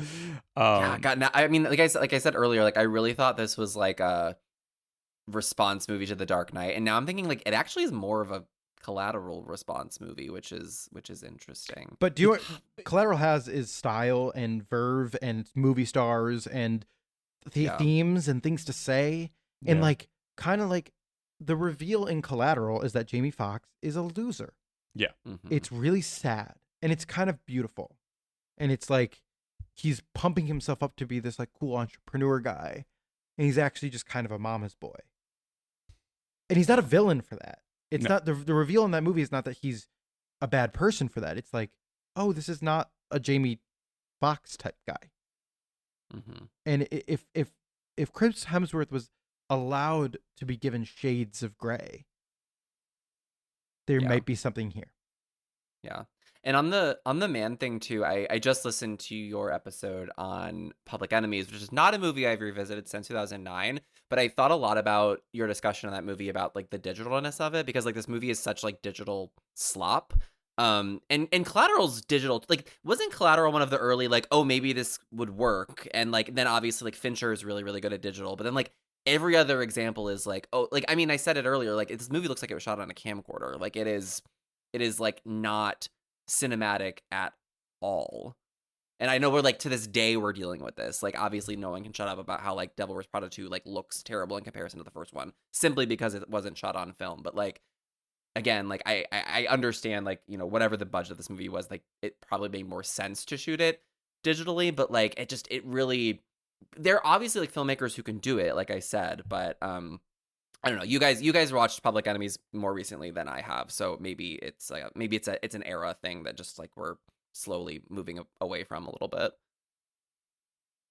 Yeah, I actually couldn't tell what this. The timeline. I don't know if it. Was it? Do you think it's digital, Jeremy? I think it is. I think that they're, you know, I really don't know. There's the technical specs thing on IMDb that we could look at, but but it does look poorly lit. Like Yeah. It no looks, matter what. Like it's they lit it wrong. Like they did a bad job making this movie. I'm sorry to everyone involved. They didn't do it right. And I think like no matter the format, this is not going to be a movie that people rediscover simply because there's no like cult movies need one redeeming factor. Like Yeah. Mhm. whether it's like a performance, a style, a scene, there's nothing memorable about this. There's nothing to revisit. There's nothing even to make fun of other than like the cream your Calvins or, you know, like these like crazy lines, right? Which are like pretty funny. But Yeah. like I started watching this and I was like 4 or 5 seconds away from texting you guys being like, you want to call it? Like, you just want to not do it? I was like really close to being like, this is not even a heist movie. And then it like sort of becomes one. And I figured that I'd rather just hang out and talk with you guys, which has been lovely. But like kind of that thing of like, there's nothing to recommend about this. Yeah. In a way that like I've watched worse movies, that Yeah. there's something to recommend. Yeah. Yeah, there's not a like train wreck quality to this where you're like, I couldn't look away. Like there was a very real possibility that I was gonna fall asleep during this, and I was gonna have to get out this recording and be like, guys, I fell asleep halfway through. So I'll talk about the first half of the movie, and then you guys can tell me what happens. But like, it's just not. Yeah, like, you know, I'm not someone who revels in watching bad movies. Like, I think famously my only movie on Letterboxd that's like 1 star and 1 heart is Madam Web, and that is just like an anomaly that, you know, we don't have time to get into in this moment. But like, yeah, I just think I like that point, Jeremy, of like there needs to be like something. There needs to be like a like maybe if Sean Bean had made like a huge choice, like a crazy accent, or like I don't know, he like was missing a leg. I don't know. Like I just like there needed this is not a movie where like anybody was making like big choices. Like you can't even be like, oh, like it was a big swing and they went for it and they whiffed it. Like it is like this movie isn't competent, but like it's closer to competent than like in any way interesting or out there in any way, shape, or form. I agree completely. I don't know if anyone will talk about this movie as long as we have. And that's the beauty of film podcasts. You go 2 hours on movies that don't exist, and you end up on tangents about movies that like nominally exist more, like ones within the MCU that exist purely because of like the, you know, like the halo effect. Like does Fantastic Four: The First Steps actually exist? Not really, but I don't know. Vanessa Kirby was there, so I'm gonna watch. Remember when she gave birth in space in that movie? What a weird movie. I cannot tell you because I did not watch it. But the only MCU movie I've watched since Endgame is Black Widow because my sister was like, this one has women in it. That's not, you saw the Spider-Man. Oh, I did watch the Spider-Man movie. That's Those true. feel adjacent in a way that like Yeah. is but no, and I know that like I don't know, maybe I can bring this back to Cash. Like when we were talking about that, it was making me think about how we've like trained people to believe that those kind of movies are TV now. Like that's why like The Mandalorian and Grogu is gonna quote unquote bomb. It's gonna make like $80 million, which like is a lot of money. But like for Star Wars, like that's a bomb because like movies are TV now. And I think that like where movies like Cash might, well, I also, and like, okay, this is how I will bring it back to Cash. There's a world in which like this movie could be successful or at least rediscovered because it plays on TV, but with like the streaming of it all now, like everything is so much just more like disposable and less interesting. Like this is a movie that like if it had a shot in hell at being rediscovered, it's on TNT, but we don't do that anymore because we've lost the recipes. Definitely. I think if this movie was made in the 90s specifically for TV, I think it would have a lot more. Yeah. It'd be better, and I think it would have a lot more. I'm about to say a sentence I've never said in my life. This movie needed Chuck Norris. Yes. Something crazy. Like someone bringing in an energy you cannot have anywhere else. Yeah. Or like the and again, like, you know, we've kind of gone back and forth on like the Hemsworth of it all, but like this movie kind of needs like an actor who, while talented, can really kind of only play one type, which is like a Chuck Norris or a Schwarzenegger or something, where like, I don't know, like even like True Lies like makes you like believe Schwarzenegger's like kind of a dweeb at times. Like there is like a magic there that I think can be accomplished, and like maybe Hemsworth has it in him, but it's a little too like he's not silly in this movie, but like I don't know, it's not that he's silly, it's just like eating red meat like that is silly, and he just doesn't like hit. He just doesn't hit it. Okay, right. I've discovered something about this movie. This movie was released in the same year by Roadside Pictures. Roadside Pictures had Winter's Bone and the movie Beautiful, the Inarritu film. Huh. So this is a movie that somebody in a meeting has to be like, well, how are we handling the Oscar campaign of Jennifer Lawrence? And also, how do I sell the Sean Bean movie where he says the northern U.S., the car capital of the northern USA? That both conversations were happening. Roadside Attractions is such an interesting distribution. Oh, you know what their highest grossing movie is? The insane Christian movie? Yeah, it's I can only imagine. Oh, that's so. You know what? God bless Roadside Pictures. Their fourth highest grossing movie, Judy, starring Renee Zellweger. God bless them. And the second being Manchester by the Sea. Like they released some good movies. No, they do. Like, do you guys have the thing with movies where like the very first movie that like really struck you, like you then like when I see the Focus Features logo, I'm like, oh, Eternal Sunshine of the Spotless Mind. Like, yes. that's what they did. God, I thought that Roadside Attractions was this movie, but I'm not seeing it in. I thought for some reason they did a Prairie Home Companion, but maybe I'm thinking of another like Roadside Attraction-esque movie. But like, yeah, I think that, you know, this is just me saying God bless Roadside Attractions. Good for them. those 3 movies in one year is absolutely crazy. And they Ooh. got Oscar nominated. Imagine like Sean Bean's total disappointment that they get Jennifer Lawrence the Oscar nomination for Winter's Bone, they get Javier Bardem the nomination for Beautiful, and then Sean Bean is just Left off out the in the table. cold. Well, as we Yeah. talked about before, he rejected it. He got the Yeah. nomination and decided, no, thank He you. stood on business and said, "I'm Julie Andrewsing this. I'm refusing. I'm refusing the nomination." Oh, well, Paco, we will be discussing another roadside release at some point soon because they do have a movie called Chicago 10. Speak your piece. What the hell is that? So, Chicago. just by the way. Dane, unless you guys have any final thoughts about this movie, do you have any final thoughts? Let's do that before I wrap things up. I have no final thoughts other than, once again, I'm just gonna say I love movie podcasts. They exist so movies like this can be discovered, and so that we can record episodes about them that are longer than the movie. And I think that's beautiful. So God bless film podcasts and God bless roadside pictures. That's my final thought. Before we do what your plugs are, because I do want to talk about your Yeah. podcast for a second.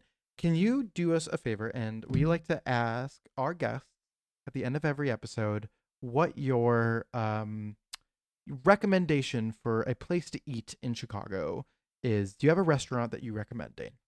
Yeah, absolutely. So I don't know if any of you, any of the two of you, are Belly people, the Belly app, where it's like rating restaurants, and I'm a Belly. You know, I have like the letterbox disease where I'm like I must rank and discuss everything I do and put it out onto the internet. So I'm looking at my Belly ratings right now, and I'm gonna share them. So my highest rated restaurant in Chicago is actually the Sushi San in Lincoln Park, and I'm thinking that's less about the food and more about I had my birthday there one year and we had a private room and I just like felt like royalty. So Sushi San good, but I'm gonna recommend my favorite place to eat. Someone did this on the show recently and I really liked it. My favorite place to eat before I see something in the music box is Gigi's Chicken Shop. Love Gigi's. I threw a surprise birthday party for my boyfriend at the Music Box Garden last year, and we catered in Gigi's and it was fabulous. So love hitting up Gigi's before the Music Box. Another one of my favorite places, Chef Special Cocktail Bar in Bucktown. So good. I love a like greasy Chinese food paired with like a high-end cocktail. Like I just love the high and low of that. And then an underrated place, and I'm probably mispronouncing it and I'll apologize. Chillum Ballum in Lakeview. I don't know if you guys have ever been there. Yeah, It's like Chillum Ballum. It's tucked so good. It's like tucked underneath like what is or was at one point like a sex shop, and it's across from that Mariano's. It's like cash only. They don't take reservations. It's BYOB. I went there after we saw Nora at the Music Box a couple years ago and had a fabulous time with friends. It's really good, like shareable bites. It's not like totally tapas style, but it's like shared plates and stuff. So those are my three recommendations. Really good recommendations. Chef Special, like one of my favorite places in the city, and Chillum Ballum. I haven't been there. Is it Nepalese? Like there's Mexican? It's Mexican? Yeah. Okay, maybe I'm mixing it up with a different place. Wrong side of the world, Jer.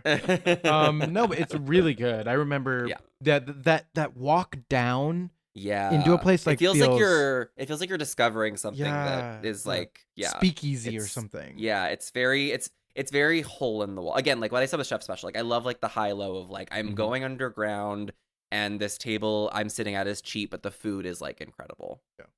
I'd rather the experience be or like the ambiance and the vibe be a little off and the food be amazing. Like I don't need to be wined and dined. I don't need to feel like I'm on top of the world.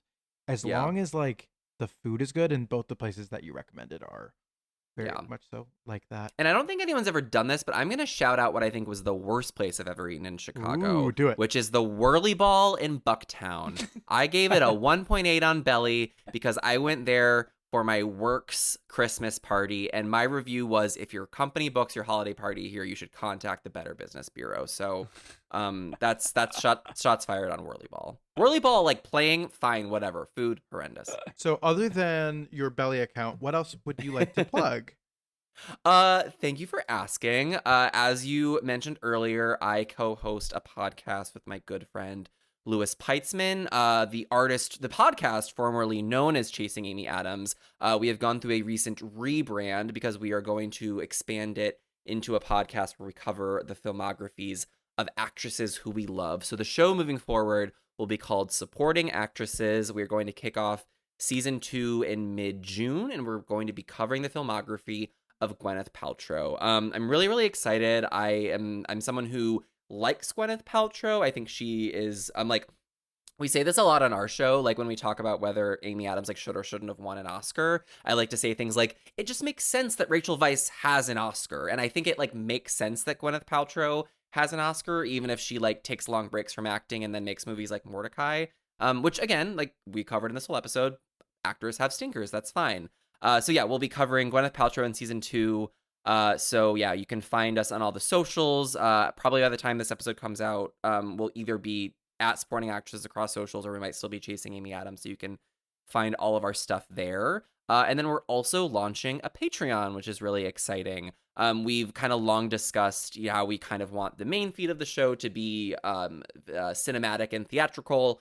In its what we cover, and then Amy and Gwyneth both have some interesting TV work. So Lewis and I will be covering Cape Fear on the Patreon, which is really exciting. And then who knows, maybe we'll cover things like Sharp Objects, Gwyneth Paltrow on Glee, various TV movies that she did with her mom, Blythe Danner. So you can find that Patreon at supporting actresses.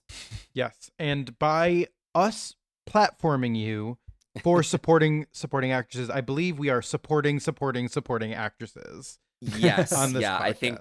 Yeah, I'm tracking with what you're saying. So yeah, by association, that's where we're at. And I very much appreciate it. I was a guest on your podcast. You were talking about Trouble with the Curve.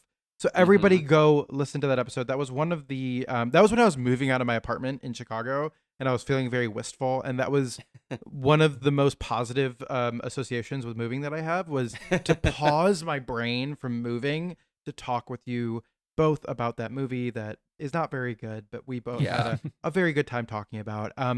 I think that you and Lewis are especially good at talking about the arcs of people's careers, about discussing very specific nooks and crannies of what makes actors tick, actresses tick, and are just endlessly entertaining. And I would recommend to all of our listeners to please rush over to Supporting Actresses, go support them. And podcasts are not free for us. We take our time to do them. So if you have the income, the disposable income, to go throw how much does it cost to be a patron? I think we're going to start off at $5 a month. So yeah, again, like to your point, like we get it, like people don't always have that money to throw around, so we're going to have plenty of content on the main feed, but yeah, we're excited to dig into other stuff, and yeah, it makes sense to put it onto a Patreon. I have a strict one Patreon rule where I'm only allowed to support one at a time, and I know that I will be unfortunately taking my my this had Oscar buzz money and tossing it over to you guys, even though I love that podcast as well. We do love Joe and Chris. So yes, so sorry, Joe and Chris, who have been guests on your podcast. Yes, yeah. No, we've had incredible guests, like you said, including yourself. And yeah, I'm now wondering, like, would moving be better for people if they watched a movie where Clint Eastwood talks to his penis? I think that just like maybe that's the balm we all need. So yeah, I think you're onto something there, Jeremy. But yes, a lovely episode. Definitely go check that out. And I won't say too much now, but there's definitely plans for Jeremy and Paco, obviously open invitation, but to come back and cover something for Gwyneth. So very excited to have you guys back at some point. And yeah, no, I love this show. I mentioned it earlier, but I recognized you, Jeremy, at the Music Box, and I wanted to say something because, again, as someone who hosts a podcast, it means a lot when people tune into what you're doing. And as someone who loves movies and loves Chicago, I love what you guys are doing here. And even when, Jeremy, you give the film Chicago far too low of a rating on Letterboxd, I still respect. I've never been yelled at more about a rating than giving Chicago 3.5 stars. Like a fine rating. Yeah, sure, but like I don't know. Chicago's a 5-star movie. Sure. I Maybe I just mean, need to watch it in a. If I watched it on celluloid, maybe I would change my mind. So maybe I got to program it here at the Heights. Who knows? and we'll make the trip. We will make the trip up to see it. Thank you, Dane, for being on our podcast. We really appreciate having you here. Absolutely. Thank you guys.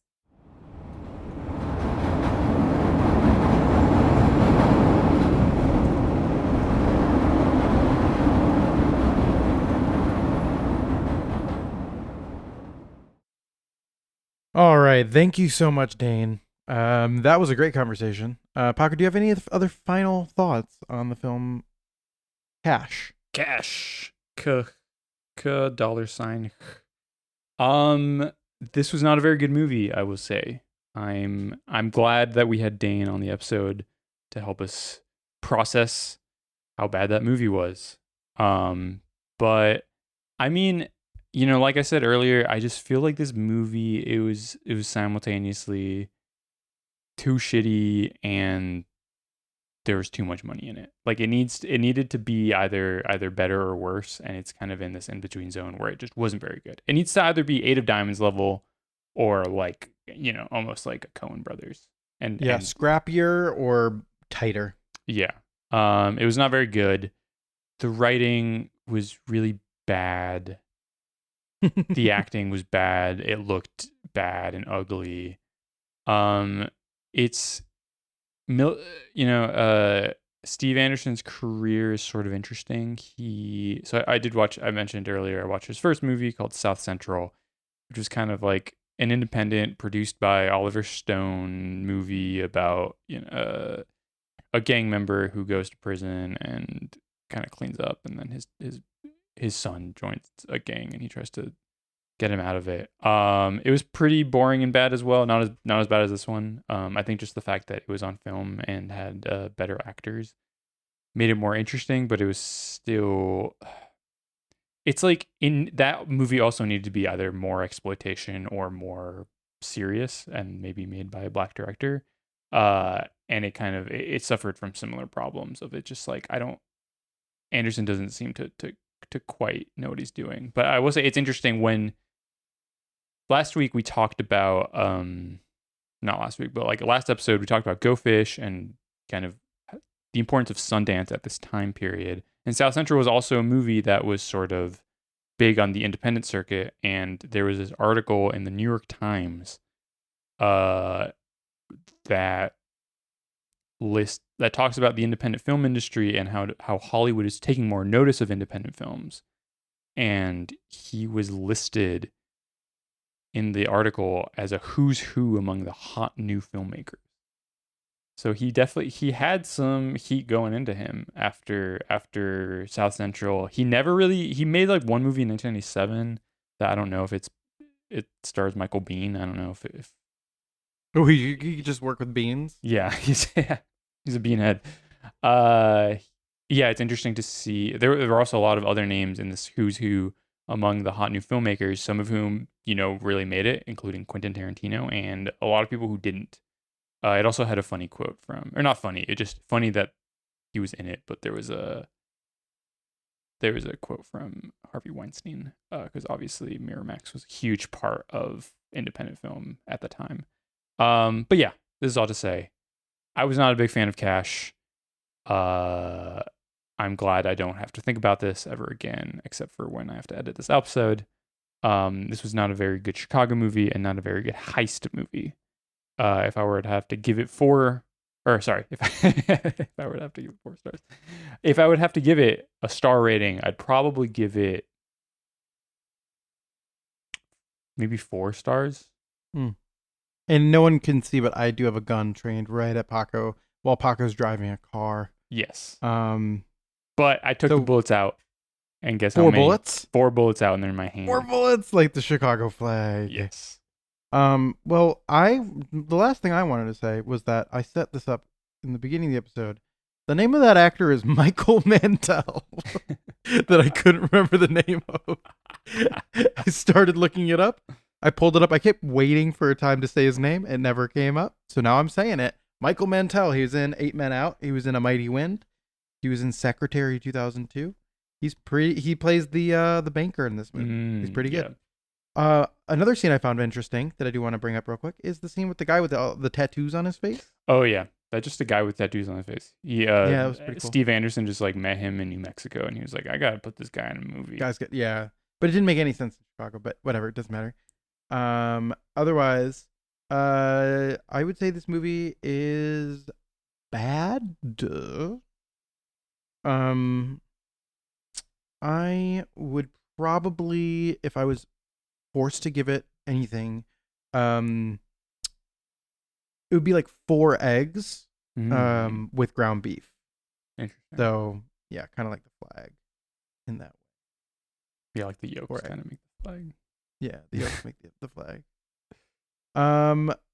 Anything that you would recommend, Paco? Any suggestions for things you've been watching? Yeah, I do have. I guess since you brought up 8 Men Out, that reminds me. John Sayles is coming out with a new movie. But also I just started reading a novel by John Sayles. I just started reading Union Dues, his 1977 novel. I just started it today, so I'm not super far into it. But it's pretty good so far. It's about it's set in 1969, among all the political turmoil of the United States, and it's about a kid from West Virginia who leaves to go find his Vietnam vet brother in Boston, and then the dad, who's a miner in West Virginia, also goes to look for him. It feels a little bit like a Pynchon novel, and I'm not just saying that because it's about the death of the province of the 60s. I did look it up, and it seems like Thomas Pynchon is a big influence on John Sayles. It's actually really interesting because I feel like Sayles' directorial style, as we've talked about, is very like sparse and like almost like anti-style, and his writing is very different. It's like filled with a lot of like color and a lot of like wacky images. But it's really good so far. I enjoy it. Do you have anything to recommend? Well, before I get to my thing, I've been trying to read Gusano, the John Sayles novel, for about a year now. Nice. It's been on my shelf, and I picked it up, not in West Virginia, but we were in Pittsburgh, and I saw a really cool copy of it, and I've been trying to read it. Not enough time to read these days, but I need to force myself to. You got to watch all the Mortal Kombat movies. Exactly. You understand. What do I recommend? I've been watching that Jacques Tourneur thing on the Criterion Channel. The Criterion Channel. I watched Berlin Express and Out of the Past. I also just watched Out of the Past. Out of the Past, really good. Great movie. Yeah. Jacques Tourneur, great director. He directed I Walked with a Zombie and Cat People. And Criterion Channel has collected 3 of his works for you to watch. So everybody, please go watch the works of French filmmaker Jacques Tourneur. Yes, he was like a French guy who worked primarily in Hollywood. In America. Yeah. He has a really good Western called Canyon Passage. Cool. You can probably is that the third one in that list? No, it's not. It's not on that list. What's the third in that list? I haven't got to it yet. I don't remember. He made a lot of movies. Yeah, he was I know. I was looking at, and they're all kind of bangers. He made he said Cat People, right? Was it Days of Glory? Yeah, I think so. Third one. Yeah, he made Cat People. Cat People good. They used to just throw leopards at people. Oh no, it's called Nightfall, the third one Nightfall 1950. Oh, it's only an hour and 18 minutes. Woof. Maybe I'll watch that right now. Nice. Well, that's what I recommend is the works of Jacques Tourneur. Is that how you say his last name? Tourneur? We're pronouncing names in all kinds of ways. Oh boy. All right. Thank you for listening to our... Oh, and we forgot to mention, this is part of our heist mini-series, One Last Score, the bank robberies and heist movies of Chicago. Thank you for listening all this way Our next movie, we didn't previously announce, but we did talk about it a little bit in this episode, will be Doom 3, a Bollywood movie. Doom. Did you watch the second one yet? Not yet. I'm Okay. excited. The opening heist is amazing, and the opening dance number is out of this world. I'm really excited. Yes. Doom, fun heist trilogy. Yes, we're really covering Doom 3. Yeah, mostly Doom 3, but I think we're going to talk about all of them. Might as well. We'll talk about all of them, yes. Yes. But that's the movie that's set in Chicago, so we will be talking about that with our friend Siri Chilakori returning to the podcast. Yes. And if you have any hate mail, comments, complaints, love mail, suggestions, you can email us at chicagopodfilmcast@gmail.com. You can follow us on social media at chicagopodfilm. And please don't forget to give us 5 stars for 4 stars on podcast platforms. Thank you for listening.